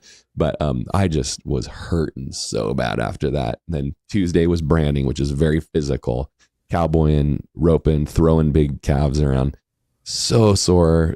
Chasing bulls, so sore. Yesterday's branding. Like today, I'm like, my body is exhausted, and I was like, oh, just Saturday, maybe I can just like melt into something, And I'm like, oh man, I got to get my study done for 1 Corinthians 14. No big deal, not a big passage, just proper use of the gift of tongues and prophecy in the public setting. So it's like it's going to be a bit, and then the six set Sunday coming up in just a couple days, But that's a fun passage to try to decipher for the body. Yeah. One of the pastors we connected with years ago, I think 10 years ago, 15 years ago. One of the things he talked about is giving his leadership a safe place or safe space to work out those things that you're going to teach about. And I never had that concept before because part of my life grew up Pentecostal. So, we got the sha-da-da-da-das and the hayandes and casting out of demons and just people. And as a kid, I'm like, wow. And I didn't disrespect it in any way, but it was still like, wow, this is like an actual poltergeist movie right in front of me. So I don't envy you in having to decipher those things. I think it's good that you guys are doing. Even 1 Corinthians 12, I love that. That's a great way to segue to what you're going to do. Right. But so when you're doing all that, do your kids have access to you when you're doing your sermon prep and you're doing your, like, they knock on the door? Yeah, I multitask in sermon prep pretty well. So maybe not in other things in life, but and maybe other things in life too. I'm cowboying with my phone to my ear, talking, counseling somebody through as I'm, but my kids are pretty much like around me while I'm doing this, and I can kind of like almost have an ear to them and an ear to this, pretty well. Not everybody can do that. And then my office it's downstairs in this big giant area that we have that has some shape to it. So like I can be studying and they can maybe be watching a show around the corner in the main big room. And then they'll run over and hug me, and then we'll, mess around, so it's pretty, and then, I'll take a break and we'll do something. So it works good for me because I can hop out, do something, come right back to it. Or then say we are out in the yard kicking the ball around, and then I just sit on the grass for a little while and read another number of paragraphs from a commentary. Well, I think it's good for them too, right? Knowing that dad is always accessible, no matter what he's doing. Yeah. And I think like when we pray to God, I don't think God's like, hold on, I'm busy right now. Yeah. Let me go take care of this thing in LA or California. Yeah. He's always accessible to us. Yeah. I think that's. My oldest daughter teases me for that 1,000-yard stare though. Oh, she does? She'll just know, like, I'll just like be looking past her or even at her, and I'm just like, it's funny because maybe it's just a man thing, but I'll be like in another world thinking through how this difficult conversation is going to go, and I don't even hear my wife or my daughter talking. So those are difficult, for me, but they just laugh about it, and then it snaps me too, and then I'm able to get back to the video he sent me. I watched it. I'm like, that looks like your youngest son. I think, wait, no, that can't be, because that's 8 years ago. Yeah. Wow, your kids look so much like your boys. Man, they're cloned. Yeah, I have 2 boys and 2 girls, boy, girl, and they're separated by 5 years in between the sets, and so like the older 2, they're quite a bit older, and then the younger 2 younger ones, but they're almost cloned physically, and but the personalities are swapped. So, yeah, but the girl's more like the boy, and it's just funny. But I'm just glad my daughters look like the mom and not the dad. Pretty lucky thing. Be in trouble. Yeah, for sure. If it's okay, I got to ask, why the fostering?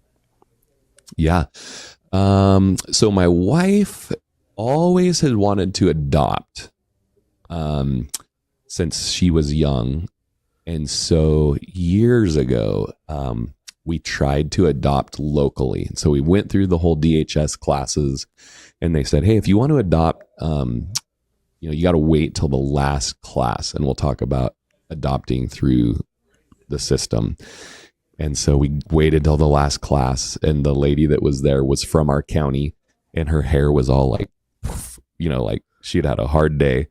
And she said, yeah, if you're from Crook County and you're trying to adopt, it's never going to happen. She said, it's Tuesday and I've already put in 40 hours, and we can't get through the red tape to get you ready to adopt. So it was a shut door. So then we tried to adopt through Burkina Faso, Africa. And we went through the paperwork for that. We were just about to send our check, and the organization over there, which was the only organization to the United States, called us and said, sorry to tell you, but we've been here for 30 years and we're closing our organization. So another shut door. So then number of years went by where we were like, the Lord just must not have that for us. And I was out cowboying at a ranch an hour away. We were working cattle through a chute, kind of a processing line that we can give them medicine. And the veterinarian, it was a really cold day. The veterinarian and a couple of the ranch hands and myself were standing around a big burn barrel trying to get warm. And the veterinarian had been caring for his granddaughter, and she was like his foster daughter through the DHS system. And then one of the ranch hands was just finishing up certification to be a foster parent. And we were talking about how that's such a biblical thing to do, is to adopt or draw the orphan into your home and care for them when they can't give anything back to you. And they're the least of these, and they're the people that the Lord is really zealous about protecting. And we're just, this is just the ways that you're just out there cowboy, and you never think, you're covered in cow manure, and can anything good come out of these times? And really incredible things come. And the Lord re-stirred in me right there on that fire that is not only something that I should do, but something that I need to call our body to do. And so that was probably in November of 2020. And we went into our week of prayer and fasting, January 2021, with a message from the book of James about pure and undefiled religion before God and man is this. Specifically, we're going to care for the orphans. And there's such a problem with the children in our county that need homes and love and care. We're the ones that need to be doing that as Christians. Yep. Who better to do that? And so we went through the certification process all over again, those good number of classes that you do. And at the time, there had been a sibling set of 5 siblings that we were going to take in. And then that they actually went to another family in our church. Didn't work out for us to have them, but another family in our church have them. That's the one that sits in front of us. Yep. Yeah. You always sit in front of them. Yep. And I think probably 3 of those siblings are in that family, and then the other 2 went somewhere else. But and so then it was like, it seemed like a shut door. And we would look at the website and try to get kids we'd been just wanting to adopt because we had heard how difficult the foster thing is, and also especially you give your heart to these kids, and then then they have to go home, and it's just too hard. It's too sad, or even going home, it's not a healthy situation. And so we're like, I'll never do that. We want to adopt, but not foster. Yeah. And then every time we would put our names out for kids that were on the website, like we wouldn't even get a call back, or nope, they were just taken. Nope, they were just taken. Nope, they were just taken. And then we had a little girl come into our home through Family Connections, and she lived with us for a year and a half. And she was foster a year and a half. Yes, so she was a year and a half old also. And so we basically raised her up until she was about 3, and just loved her like a little girl. And ended up she went back to her parents. And so that's a whole nother story of difficulty in the foster care. Oh, yeah. But just to say that we have a boy right now in our home that's been with us for a couple months, and just has it been a couple months? Yes, I think it was like Valentine's Day that he came, so it's been a few months. And but anyways, to answer your question, why foster care? I mean, it's funny because we were really more trying to adopt, and then the Lord has taught us something through this about that little window that those kids that are in that situation could have of stability, and pointing them to Jesus, and patience with them, and discipline and correction and all those kinds of things. That may be the only bit of that they'll ever get. And a friend of mine who's probably in his 60s now said that he was a foster kid when he was 2, but they taught him about Jesus, and that is what stuck with him later on in life. And so, maybe to just build upon with our little girl situation, we still love her. Yeah. Of course we do. I mean, it's not, but what I mean is if you could love anybody the way that you love your own children, this is how we feel about this little girl. And we had to work with the system with her going home when it was not in her best interest. And that's tough. For all intents and purposes that was communicated to us, it was going to be a drastic, and they knew it. It was going to be a drastic thing for her, or a bad thing for her. And she would be back in the system soon. And because we asked questions that, to me, I thought these are just common questions that any human being would ask if they're concerned for somebody.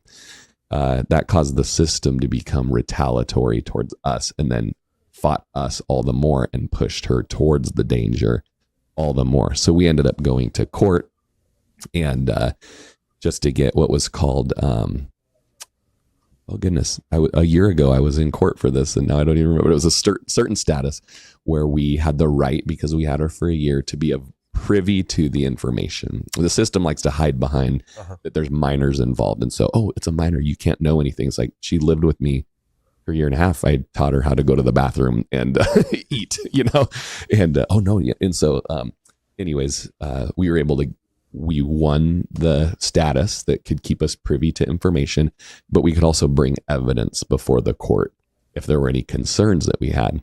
And so, but man, I'll tell you what, like, we had 3 attorneys that were against us. And, I like to be liked by people. I don't like confrontation. There were 3 attorneys that were there fighting against us that hated me. They had no dog in the hunt whatsoever, but they hated me for challenging. And it was like a Law and Order episode with objections every other sentence. We had a really good attorney. And we had a really good judge that was very fair and defended us. But she had to tell the attorneys multiple times that they were being retaliatory towards us and disrespectful to us. And so we had to fight very hard to get that status. And then the evidence that we presented showed that what the system knew, like the judge just said, I'm ashamed that I never knew that this was going on. And kind of scolded the system. And then the child's attorney said it would be in her best interest to continue relationship with us. And I thought that makes sense, And then we were fought every step of the way just to have visitation rights. and we had to hire a what's called a professional witness, which is essentially like a child counselor that could speak towards the need for us to remain in her life. And turns out there's no such thing as professional witness. Like, you have to have certain credentials to be a professional witness. And so I called every psychologist that I know. In fact, you were, think on an advertisement before your show, there was I'm like, I should know that person. But there's like all the psychologists I know and child therapists and everything. They're like, I was a professional witness once. It's impossible to keep that status. And so I was like, I guess this is the end of the road. We're not going to get to be with her because we can't provide a child witness. And I was just like, last ditch effort, just Googled like professional witness for child court case. I don't remember what I typed. And it went to one of those random websites that you're like, this can't even be real. And I was like, here's a guy named Roy. My name's Rory. I'm going to just click this button. And I called him. He's in New York City. And I leave a voicemail and I hang up, and he calls me right back. And he's in Manhattan, and I can hear the traffic's honking. The car's honking behind him. And he goes, who is this? And I go, oh, it's Rory Rodgers. I just left a message for you. He goes, oh, weird. I was just on a call and the call dropped. And so I just called back the number that was last on my phone. He's like, why are you calling me? And I told him our story. And he's like a little bit shell shocked. He has PTSD from being a professional witness against child neglect and abuse cases. And he just got done doing a case against the Boy Scouts of America. He's been on Dateline and stuff. And he's like, yeah, I'll be your professional witness. Give me your lawyer's number right now. So do they have to be like with attorney credentials, like lawyer, to have that? That would be more of like a therapist type that he needed to be that witness. So he just phoned in, and, all of it cost us so much money, but the crazy thing is how the Lord provided for it, but now we know a lot after being through that now I have a bit of a vision to have a nonprofit that helps give foster families knowledge of things to be looking for, things to be asking, protecting the kids, and then a little bit of an expose of the system. And so now you're given, like they were exposed in certain areas, and I think that's powerful as a body of Christ to pray against those. I look at it as there's demonic assignments that have been there long enough. Mm-hmm.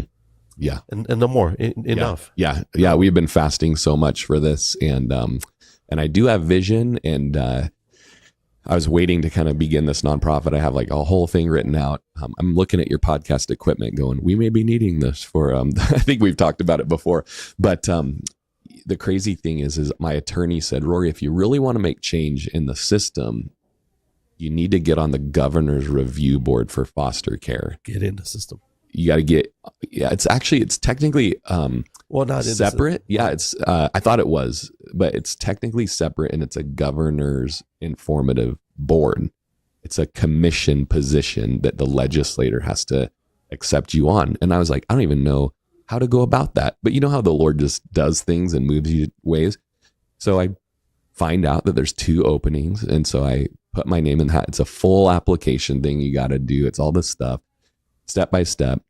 The chairwoman of the board calls me, and I tell her of our situation and what we went through with the daughter. By the way, we were what do you call it when you're suspended? We were suspended from the system because we challenged the system. So we were told, you're suspended until you take this class. And so we had to take the whole class over again. And basically they waved their finger at us and said, so don't challenge us. It's not about the best interest of the child. It's about reunification with the family, no matter what. Are you down with that? And we're like, we'll take in kids that need help. They're like, okay, here's another kid. But so when I told the chairwoman of the board what we had been through, she wept, and she said, nobody fights for the kids like that. Nobody goes to court for the kids. Nobody's doing that. And she thanked me for doing that. And so I was invited to come to a meeting, and I was in on the board meeting, and everything was looking good.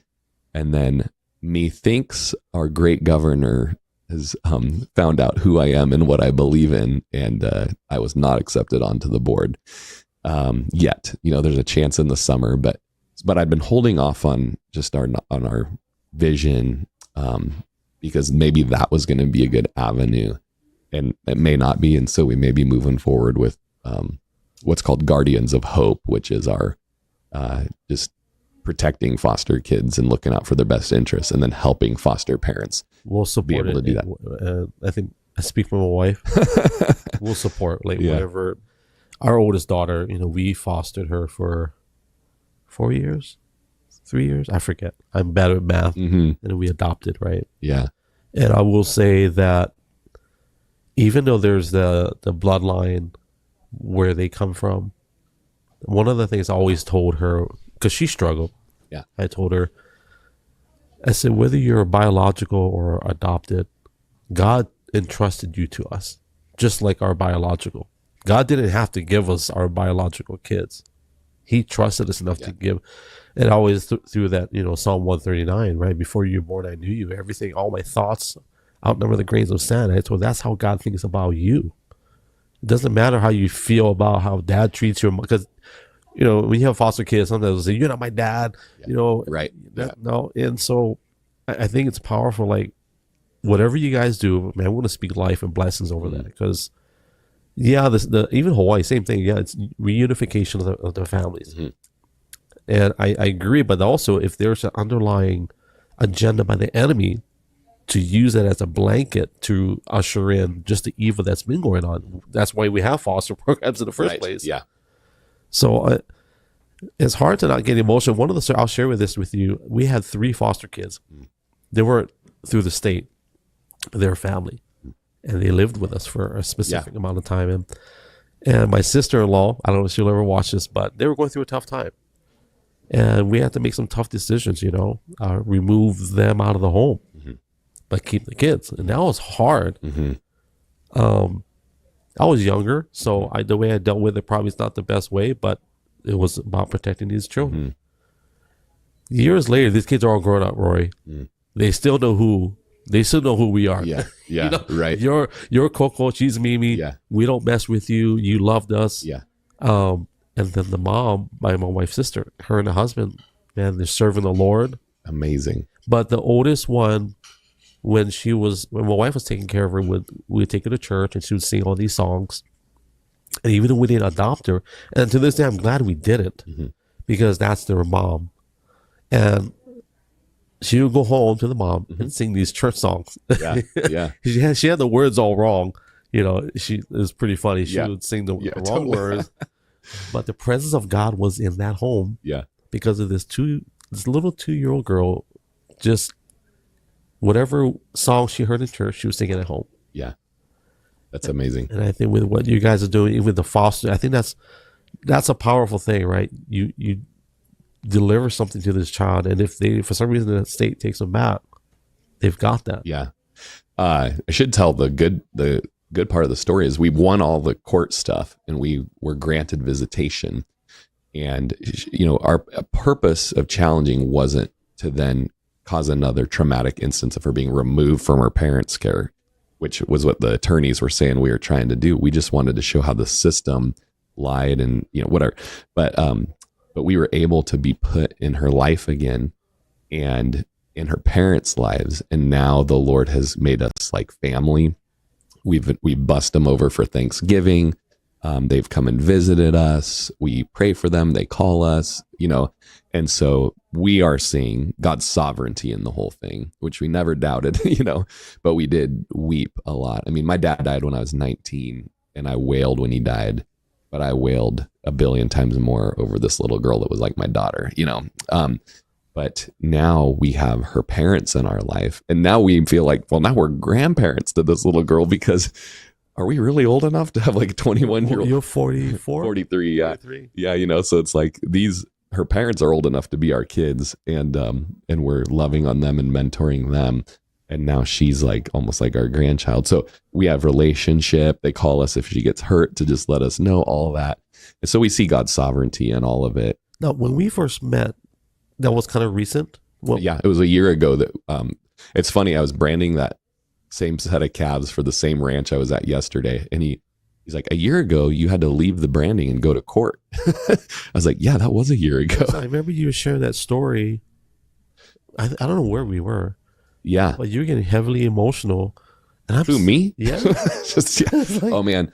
So I was in Romans 8 when we were going through it. In Romans 8, it's all about suffering and the trials. And I was very vulnerable with our church. And I would wail from the pulpit, like what we were going through. It was like we had a death in the family, and we were fasting and praying as a church at that time.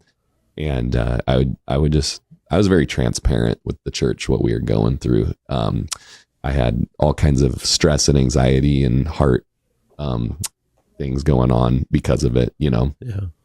But I'm pretty transparent like that. Our family, we call ourselves the living tear ducts. I weep regularly, It's healthy. Yeah. And, but it helps other people realize like, hey, like there's consolation and comfort that we give each other in times like that. And we weep together, So, and then, our attorney said there was retribution against us and we were suspended and we had to go through these classes, and we were just like stepping out in faith. We're like, it's not about any of this. It's about these kids that need someone solid in these times. And so, how you just next step, just take the next step.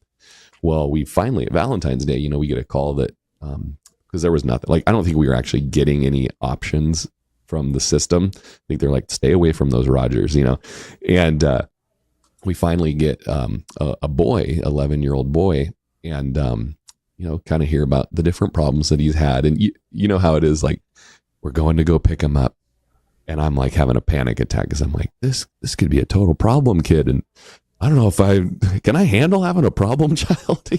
Like, what am I doing? And just the minute we met him, I'm like, okay, this is going to be good. And if I could just share this boy, he's 11 years old. And never has known a dad, and he just, I told him, okay, I'm a pastor, so we're at the church a lot. It's kind of like home away from home. And he's like, hey, he's like, I go to the Good News Club at my school. He's like, I've never been to church, but do you want to hear all the books of the Bible? And he just rattles off all the books of the Bible to me. And I was, our kids are like, I don't know if I can do that, Dad, And then he had never been to church until his first Sunday with us. And he loves church, took communion for the first time with me. And he was baptized this Sunday on Easter service. He wanted to be baptized. And, of course, if you've been a part of the system and all, it's like, we're not like forcing this kid to become a Christian. Like, he was a Christian before we even met him, but now we're discipling him. And so we're teaching him.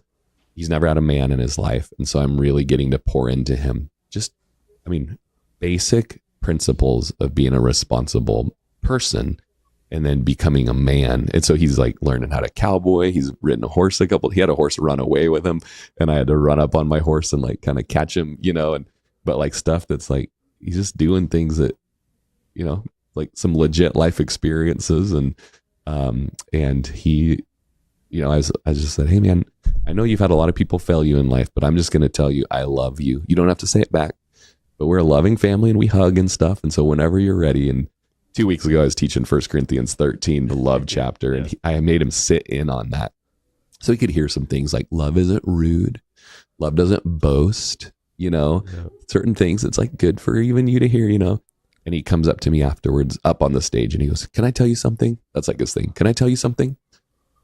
I love you." And so I was like, "I love you too, buddy."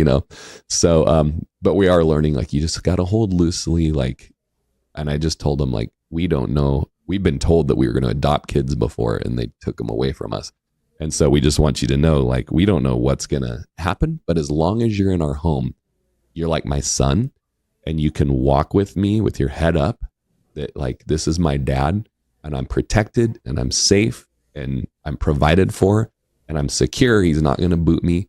And I said, however long you're with us, or however, even if they take you from us, if you want to be a part of this family, like, you're mine, So he Come on, Rory. Oh man, I haven't even gotten to really tell what led up to that, but I won't do that to you another time probably. Let me squish this to your back. Oh man, I know. Hold on, let me squish it back. The story of my life. Gosh, you know what? It was crazy because he was, when you have kids come live with you, like, with your nieces and nephews, it's like they eat a different way maybe than like the manners that you've taught kids. And maybe they sit at a seat or at the table where like, well, that's Lindsay's spot. Don't you know that's Lindsay's spot? And you just had 3 pieces of bread slathered in butter. You don't need another 3 pieces of bread slathered, just like, and just kind of getting impatient. That was like probably week 2 that he was with us, that I was just like kind of a little put off, I think would be the way to say it. And I sent him off to school and I'm cleaning up and he kind of like mess around the table, and I'm like, and the Lord goes, remember Mephibosheth. And I'm not reading about Mephibosheth or anything like that. He says, remember Mephibosheth. And I don't know if you've ever heard the Leland song, He Brought Me to the Table. Yeah. But that song came to my heart. That's the redhead guy. Yeah, the redheaded guy, yeah. And he just, there's that, he brought me to the table, seated where I don't belong. He brought me to the table, swept away by his love. And I don't see my brokenness anymore when I'm seated at the table of the Lord. And I just was like, the Lord was like, you know what? This kid, he knows he doesn't belong there. He knows that's not his seat at the table. He's aware that he's different and that at any moment he could just be booted out. That's been his entire life. But Mephibosheth was broken, was an inconvenience, but was loved.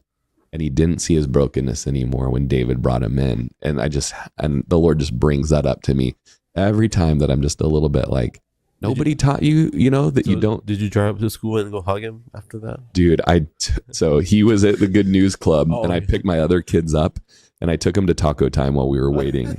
And I was trying to dig and I was like, how's it going with you kids and with him? And they're like, pretty good. And you can tell like he likes to tell tall stories. And so my kids like to call him like, that's not true. Stop saying the tall story, And so they're like really getting like, stop with the tall stories, the tall tales, And I was just like, how's it going? They're like, okay. And I go, let me tell you about Mephibosheth. And I told them all about Mephibosheth.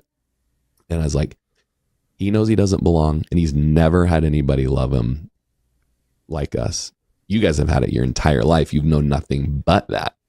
And so may the Lord help us remember to Mephibosheth. And so as we're driving to pick him up, I played that Leland song and we roll up and he hasn't come out yet to get picked up. And all of us are bawling in the car. And then he comes out and I'm like, okay, guys, put your tears away. Like, what? And he opens the door and we're like, hey, And so, yeah. And then we just gave him hugs. And so it was just good for me to remember that. It's just a picture of the gospel. We're all the Mephibosheths. And he graciously has brought us into the home. You ever watch Fresh Prince of Bel-Air? Oh, yeah. Do you remember watching the final episode ever? It's been a long time. I've probably seen it, but it's the last episode ever, and they say that is Will Smith's greatest acting of his whole career. Wow! And that's where his biological dad comes back into his life, and basically disappoints him. Yeah. But there's a scene in there where the dad basically leaves him again, and Will Smith is trying to act like everything's fine. I'm a grown man now, and then that switch flipped, and he got angry, and through all the shouting, he said, "Why didn't he just love me?" And I'm like, even to this day, like, wow, yeah. How important is to have a dad? And then when he said that, Uncle Phil, didn't say anything, grabbed him. And I do remember that. Yep. Oh man, the water. Yeah, for sure. How important it is to have a dad, like just to love you. You don't have to be your biological. My gosh. Yeah. Yeah. We gotta take a break. I gotta pee. Sorry, family. I gotta hear in my face. Are you okay with that? Take a quick break. Yeah, absolutely. Can you play the I don't care, play anything and do it on repeat. And for anybody that doesn't know Rory, he's just he's a great friend, great pastor, a great leader. He's a leader among men. When we say iron sharpens iron, he's the iron, and I'm glad. I gotta take a break, man. He's making me cry. Burgers coming out of my nose. I've been trying to hold it in myself. Are we good? You can pick anyone, honey. Today's episode is brought to you by One Shot Energy Voice Drops. They are a low-sugar yuzu honey lozenge that soothes and protects your throat and voice with an infusion of slippery elm, marshmallow, and licorice root. Whether you are a full-time gamer, public speaker, pastor, preacher, teacher, maybe you like doing podcasting, you got to get your hands on these voice drops by oneshotenergy.com. Be sure to use my promo code AMBGLO for 10% off your entire order.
Speaking of crying, there was a guy in South Carolina. I used to live in South Carolina as a kid.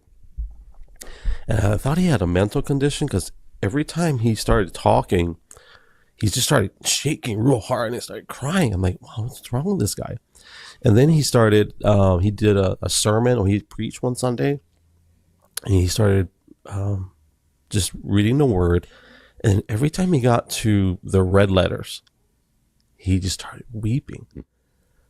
And then after a while, I kind of figured it out. Anytime he reads something that Jesus said, it hit him.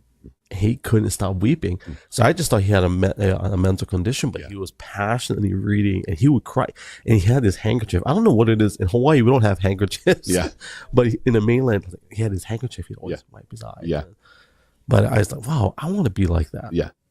When I read, Tender. when I read certain things of what God said, and For sure. But anyways, you did that like literally 5 minutes ago, talking about being a dad. Yeah. So I will say this. I know you and I were talking, but whatever chapter God has you walk through, man, we want to be close by Awesome. on that. We really do. I will say, I will tell you this. I'm glad that we're here in Oregon. Like, we didn't want to be here. I ain't gonna lie. Mm-hmm. It's not that we don't like the place. It's beautiful. It's really beautiful. Mm-hmm. Going up to the reservoir. Yeah. Oh my gosh. Yeah. Mini Grand Canyon.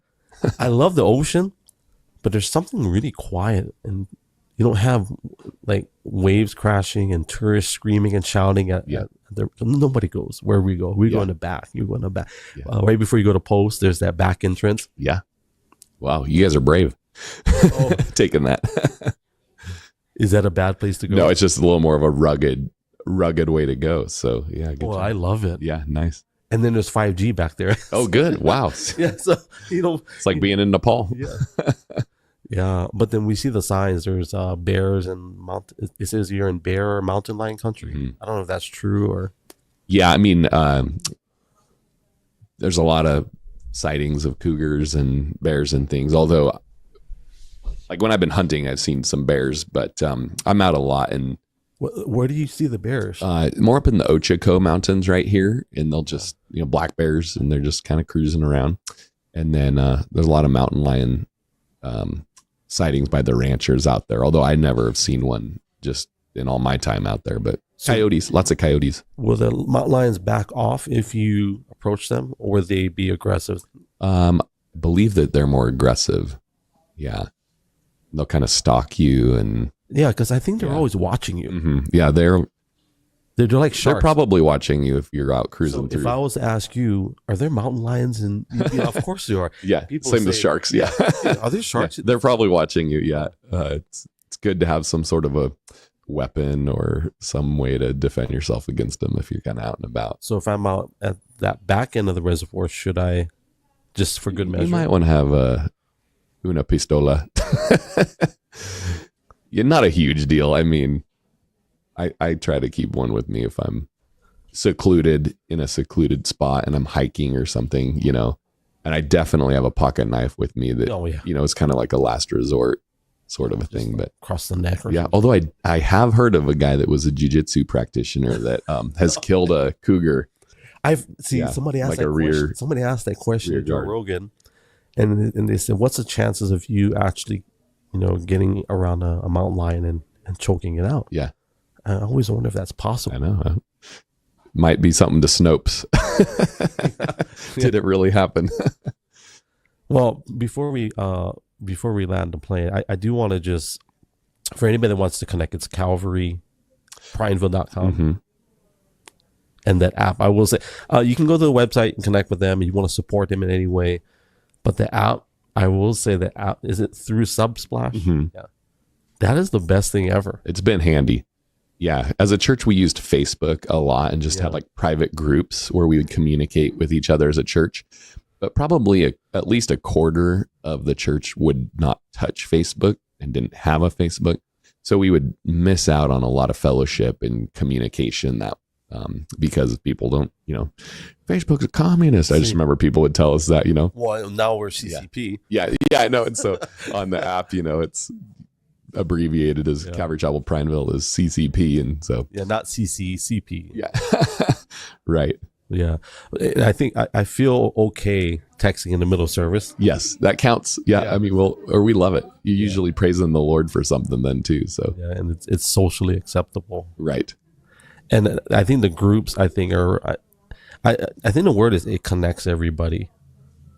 And I think with the prayer requests, I think it's powerful.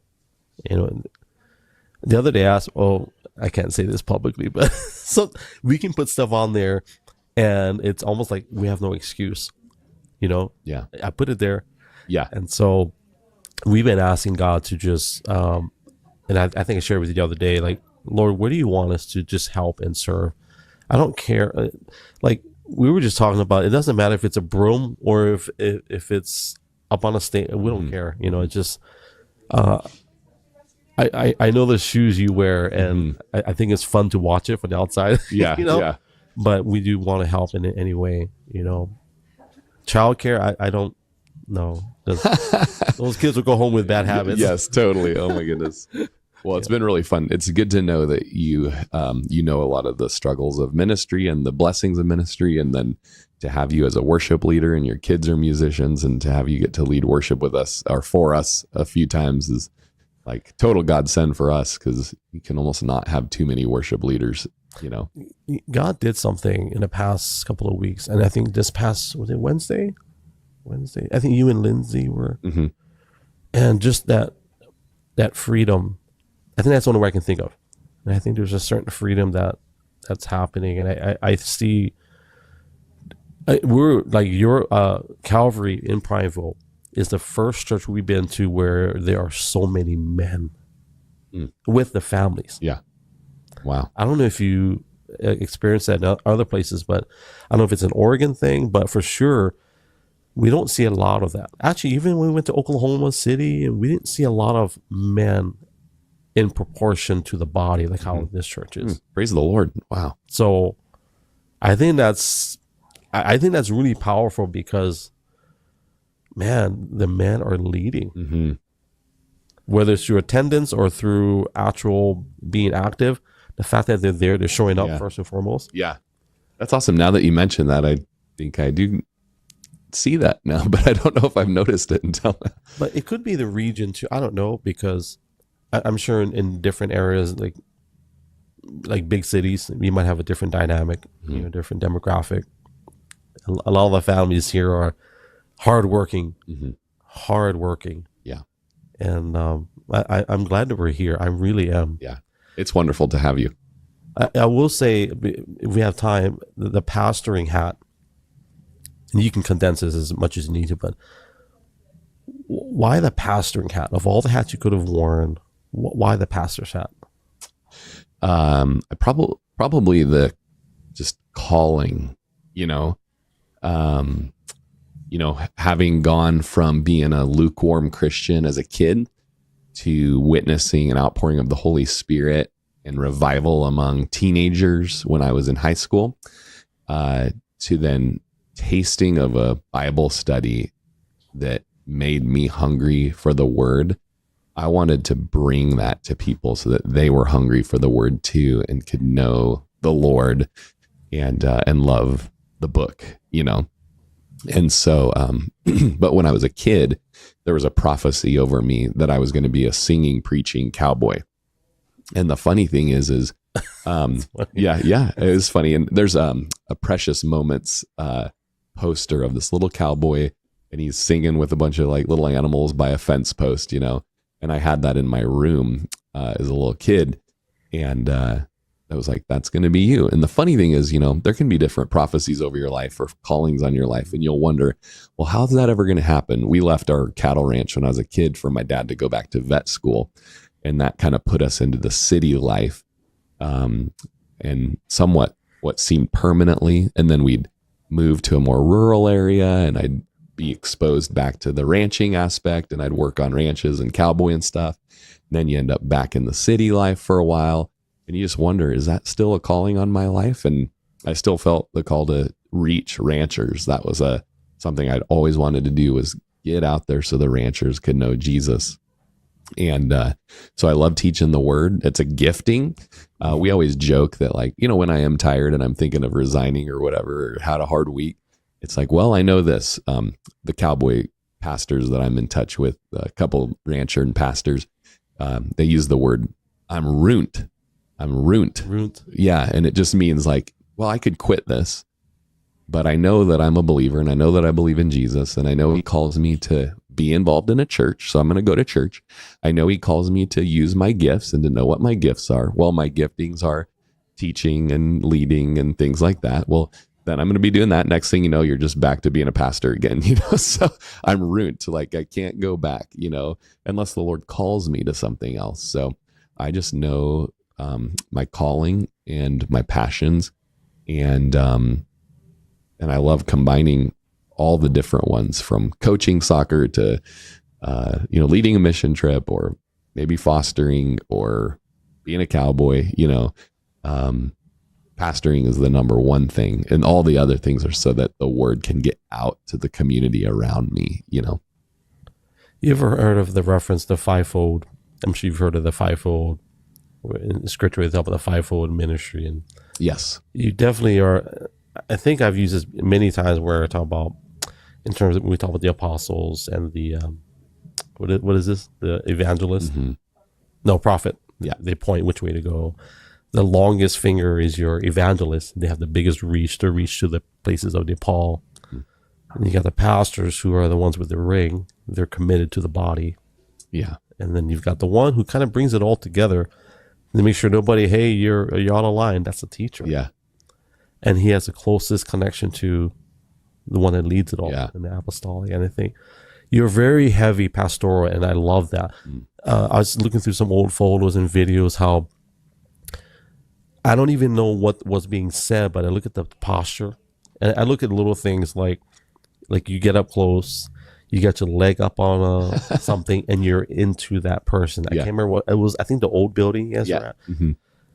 And it just reminded me how I think important that is to have, that like how I fell into it. I said, God, I will never be a pastor, mm-hmm. ever, because I grew up with my family, my dad and my uncles and my cousins, and it's like, I don't want to do that. But God opened the doors where I almost felt like I'm not equating myself to Jonah, but almost like, no, I don't want to go. Mm-hmm. Right. But God said, oh no, here you go. This is the way. But we've been blessed, and I do appreciate that you guys have a very heavy value on the teaching. Mm-hmm. Nobody has an excuse. Yep. Nobody can say, I didn't know. No, it's this month. We've gone through the word. For a whole month, we talked about this passage. Yes. Yeah, absolutely. Has God ever pulled up the e-brake on you when you're in the middle of teaching? Have you ever had a moment where God's just stopped? Not a regular thing. I haven't, just a random question.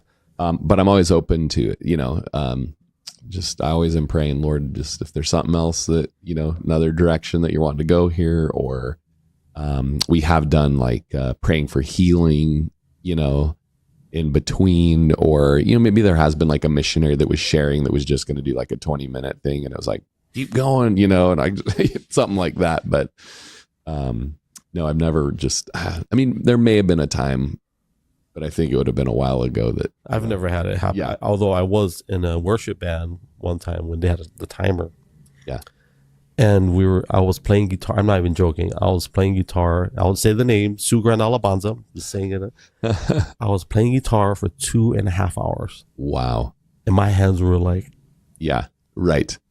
We did have, it was like Easter Sunday, 2015. And we had been praying and fasting it'd been April. It was the week before Easter. We had a Passion Week fast for 5 days. We read through the book of Acts as a church together while we were fasting. And we prayed that a work like the book of Acts happened in our church. And that Sunday, we had a horse trough there in the sanctuary and ready to baptize people. Trough. Yeah. That's awesome. Yeah. And I was like, does anybody want to get baptized? It was after the service, and it was kind of crickets for just a little bit. And then one of our deacons' wives stood up from the sound booth. She was helping back there, got up, walked all the way down, got baptized. And suddenly, yeah, there came like a mighty rushing wind. It came like, so Wow. I think we had, that Sunday, we had 2 services, but I think we had 30 people get baptized in first service at the end of the service. Well, that ate into the next service time. So people are showing up for second service and we're still dunking people that are getting baptized then. And so then we had probably another 10 or 15 get baptized. So a total of 40, 45 people got baptized that Easter Sunday. Wow. And so that shifted what things were going to look like that Sunday. It wasn't quite what I had planned, but She was the kindling. she was the kindling. It was incredible. Yeah. And God brought the torch. Mm-hmm. Wow. Well, before I do my rapid fire, anything you want to share before we do our rapid fire? Thankful for the opportunity to share. I'm hopefully one of many. I would say that, let me share one thing. Yeah. Everything that's shared, I hope it's known that it's the grace of God. Yeah. And like, again, like, I don't know what I'm doing. I'm just like a vessel. But I think one thing that marks my life is when God gives you a vision, Mm-hmm. besides, just like the wise thing of like getting some counsel about it or something like that. Praying and fasting is huge in my life. But when he's given you a vision for something, don't tarry and don't dilly-dally. Run at it. Run at that vision and watch God provide. Watch God protect. Watch God fight for you. Watch God bring people into your life to help you accomplish that vision. And that's really the story of my life for every one of these things. I knew God wanted us to have a global vision. We don't know what we're doing. We just prayed and fasted about it. And God opened up just an insane, something like an adventure across the world that most people don't even get to dream about. Had a heart for ranchers and cowboying. That's an expensive thing to do that takes a lot of time. And how am I going to get horses and trailers and all these different things? And how are ranchers going to let me even come onto their property? Yeah. Like, that's all major uphill giants that you got to battle. Just run at it and watch him do it.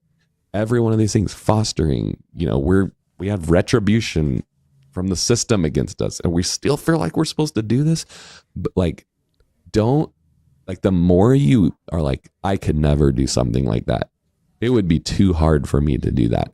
The more you neglect that, you're missing out on the open door that the Lord has for you. And he may still use it later, but my experience when I've dilly-dallied is it doesn't end up being as powerful as it could have been if you just had run at it. I say the minute, but there's the due diligence of like, is it biblical? What do my wise counselors say? Like those sorts of things. But overall, I think you're called to this or that. Then go for it. Don't wait. Get after it and watch the Lord provide, and he gets all the glory. I just repented. Just now. I ain't gonna lie. All right, rapid fire. This is not a trick question. It's something I always ask. Number one is, why did you do this podcast today? Well, I really love you and appreciate you. And you had told me about the podcast when we first met. And so that's intriguing to me. I've been on a couple podcasts this year. Well, this is my second one this year. And so it's kind of fun to do something different. And you had mentioned kind of right after Nepal that you'd like to have me on after I shared about Nepal. And so it's a good opportunity to stir people's hearts towards the unreached and unengaged people groups. And then I love to tell my story. Sometimes I go a long time without telling it. But the Lord has just been so faithful. I love to just applaud him for the good things that he's done. So, and I thought it'd be a fun chance to hang out with you. I didn't even know your wonderful wife was going to be here with us. So that was just a bonus. She's fun to have in the audience. I'm a one-man band, but I need help too. Question number 2. You got to pick one. Snakeskin boots or caiman crocodile boots? Crocodile. I don't know about caiman. I don't know what that is. It's the little micro crocodile they have in the south. Okay. Well, I don't know that I know what that skin looks like, but I am a boot guy, cowboy boot guy. Is it acceptable in this country to wear the exotic skin? Like snake skin's a little bit like 80s. Okay. But they're making these sweet looking crocodile skin boots now that are like stylish. So crocodile boot, but I don't know what like came in, you know, I don't care where they come from. I just feel like if I get those type of boots, like I'm going to be like, they're going to look at me like, he's the fake. I could see you rolling the snake though. Yeah, okay. All right. Question number 3. I can't read my own writing. RC Sproul or DL Moody?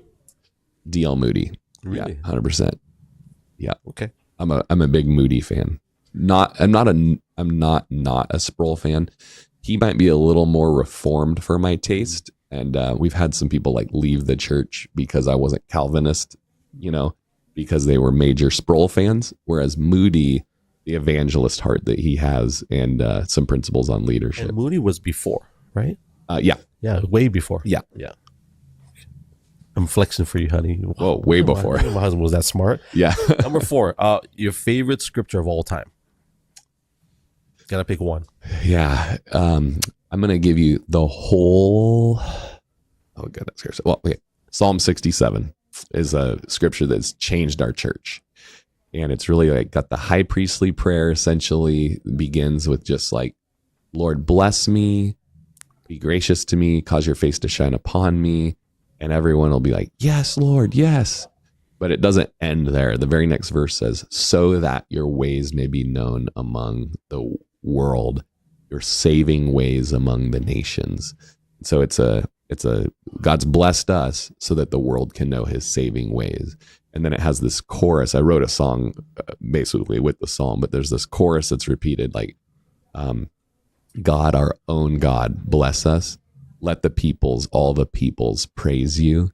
And then it speaks about the world will yield its increase so that all the people can know those saving ways of Jesus. And so it's just a great missionary chapter about God brings the blessings and the finances, the funds, the resources so that the world can know God and glorify him. So kind of Psalm 67 has changed our church and it's like our anthem chapter essentially. So great. It's like 6 verses. It's a great passage and it's a testament to your body. Yeah, for sure. Yeah, I agree.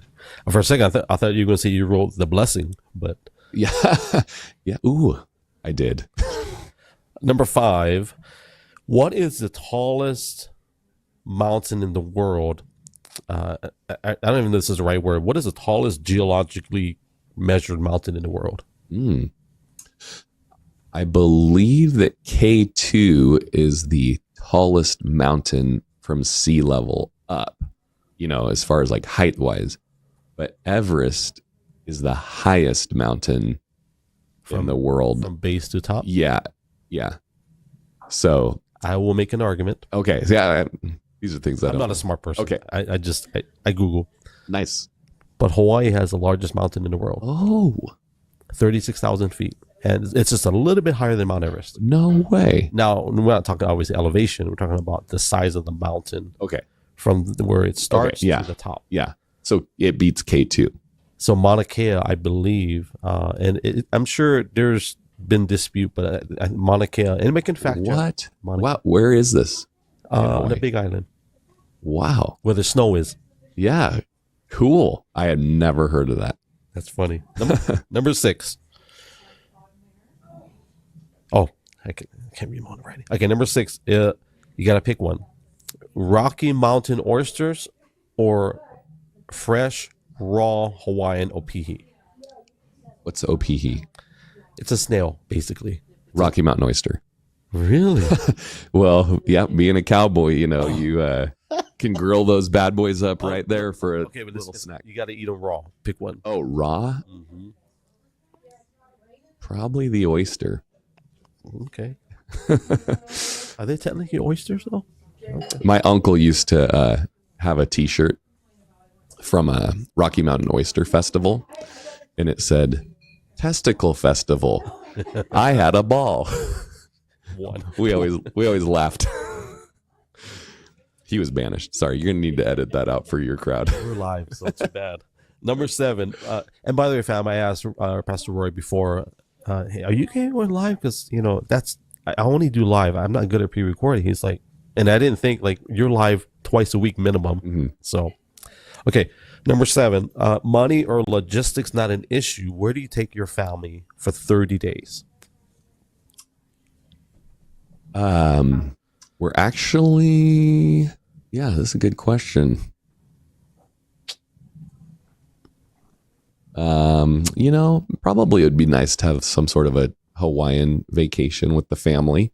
Okay. Something like that. I like the sound of that. So first I week, could go there right now. first week you do the do the touristy, Mm-hmm. do the Kaloa Pig, the luau. Yeah. Second week you do your sightseeing stuff. Third and fourth week you just hang out. Yeah. Do nothing. Yeah. We love that kind of do nothing. My wife especially, just like book, sitting, resting by the beach or by the pool, which that's how I like to rest too. What we're saving for our 30-day, we're doing a Dave Ramsey. Anyways, Nice. it's Yeah, financial. that's awesome. What number are we on? Number 8. Who is your earthly hero? We all know Jesus is but who is your earthly hero? Oh, probably. I would probably say Alistair Begg. For people that don't know, can you explain? Yeah, so he pastors Parkside Church in Cincinnati, Ohio, although he's retiring this year. He's famous for the Truth for Life radio broadcast. He's a Scottish guy that I first heard when I was 19 years old and at a pastor's conference. And then I started listening to every sermon he ever did. And he was just like a mentor from a distance, And years ago, probably 2014, he spoke at a conference in Oregon that I went to. And I waited for him to come towards the dining hall. And I said, hey, can I eat with you tonight? And so we ended up getting to eat together. And I told him, you're like a father to me in the faith. And he said, what's your name? And I said, Rory Rodgers. He goes, Rory Rodgers. I'll never forget that name, And so just his faithfulness in the ministry, his wisdom, his experience, he knows the word, like just super incredible. So, I mean, I'm a big military history buff. I love all the heroes of the military campaigns. My dad was a huge hero of mine, but in ministry, besides my own pastor, Rob Verdine, Alistair Begg is like. So was he Scottish or Scottish? Good question. But I did tell him when I had dinner with him about the Skittles commercial or Starburst commercial, where the camera comes from, have you seen this one? The camera is way out in outer space, coming towards the earth, comes into the earth, comes down to Scotland. The camera zooms into Scotland onto the Scottish Highlanders. There's a little cabin out there. Comes on in, and from a distance, it looks like there's two people sitting in kilts on this Scottish cabin. And as it comes in, you see that both of the people in kilts are Korean. And the dad is sitting there with his son, and they're eating Starburst, and he goes, you're a walking contradiction, And I told Alistair Begg, that commercially, like, that's hilarious, But I don't know if it's Scottish, but I think the people in the UK, like England, they have something against T. And no offense to my friends in the UK, like they don't like the letter T, like Scottish. Oh yeah, right. Scottish. Yeah. All right. I like that. I'm British. Yeah. Okay. Number 9. Is that number 9? Oh yeah. Oh, this is my favorite. Okay. You can go back into time at any time frame. Doesn't matter. You're in disguise and nobody would know who you were. Okay. You get to visit your dad at any point in history, whatever it could be, when he's young or older. So you go back in time, whatever time you're choosing, and you get to tell him one thing. What are you going to tell him? Oh. At what time frame? Yeah. Boy, you know how those time machine shows, if you go back and you tell them too much, you could change time. Like, I might not exist if I exhort my dad too soon, So, I would probably wait till after he had maybe been engaged to my mom or something. He's an incredible cowboy and incredible wrestler. And I would just tell him to start following Jesus now. Life is going to get hard and trials are going to come, but you're going to want a solid foundation for like health battles that he had with cancer and stuff. Start leading your family and start living for Jesus in about that age, 25 or something like that. But he had been married before my mom and had gotten an annulment, and so you just know how the Lord works. Then he met my mom, and then so if I, gotta be careful you don't mess up the time continuum to where he, don't go too soon. Wait till I'm gonna still be on the way. Smart. That's a good one. Yeah, that's true. That went a lot better than I expected. Okay, last one. This is an easy one. We've talked about it already, but what is your when you're gone? In Hawaii, we say "Maki dai dead." You're dead. You're gone. You passed. What would your desire for the next generation be? You can do your family, your kids, the church, or what is if there was a one phrase, one sentence, what is your desire for the next generation? Probably that the next generation follow Jesus, carry on our local church body. Just had a meeting last night where, I do want to be serving Jesus until I die, but I don't necessarily want to be the senior pastor that the church dies with me because, it's an old church and the young have never been raised up. So I really am big on discipling the youth, and that would continue, that the youth are always discipled and brought up. You've seen plenty of dead church buildings that have no life in them anymore. And I want ours to be full of life till the Lord returns. I'd love, one of my ancestors started the first church in Tennessee. His name was Tidance Lane. He was a Revolutionary War hero, led the Battle of Kings Mountain with the Over Mountain Men. But he started the church, Buffalo Ridge Baptist Church in Gray, Tennessee. And it's still a church to this day. And it's on fire, and it's mission minded, and it's healthy, and it's, just incredible. So I would love to carry on that heritage of like having raised up good disciples, that's going to continue until the Lord returns. I would love that. And of course, with that comes like, keep reaching the nations, keep reaching the nations. You got it going on for sure. It's happening. Yeah. And I think that's why we're still here. Yeah. And we like you. We do. But likewise. But really, it's what God is. I told her it's not about Rory, or it's like, what is God doing here? And why are we in Prineville, Oregon, of all places? Yeah. And then God chose us to this place, this church right down the street. Yeah. Okay. I understand a little bit now, God, why it's not just about my brother, which is tragic and beautiful at the same time. But yet we know that we got to work. You know what I mean? We can't just be filling up a pew or a seat. Yeah. And so you got it going on. Oh, praise God. I want to say thank you for your time. Yeah. Above everything. You're busy. And we just thank you for carving out and just being flexible. Happy to be here. Lots of fun. Yeah. I'm going to land the plane, but there is a video. I think did you find it?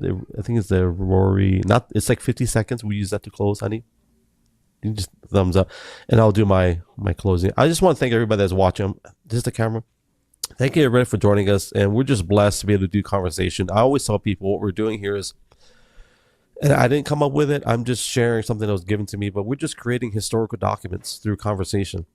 And whether you're an amazing pastor, a family man, husband, cowboy, rancher, comedian, we're doing all this, and at the end of the day, it's all about giving God glory.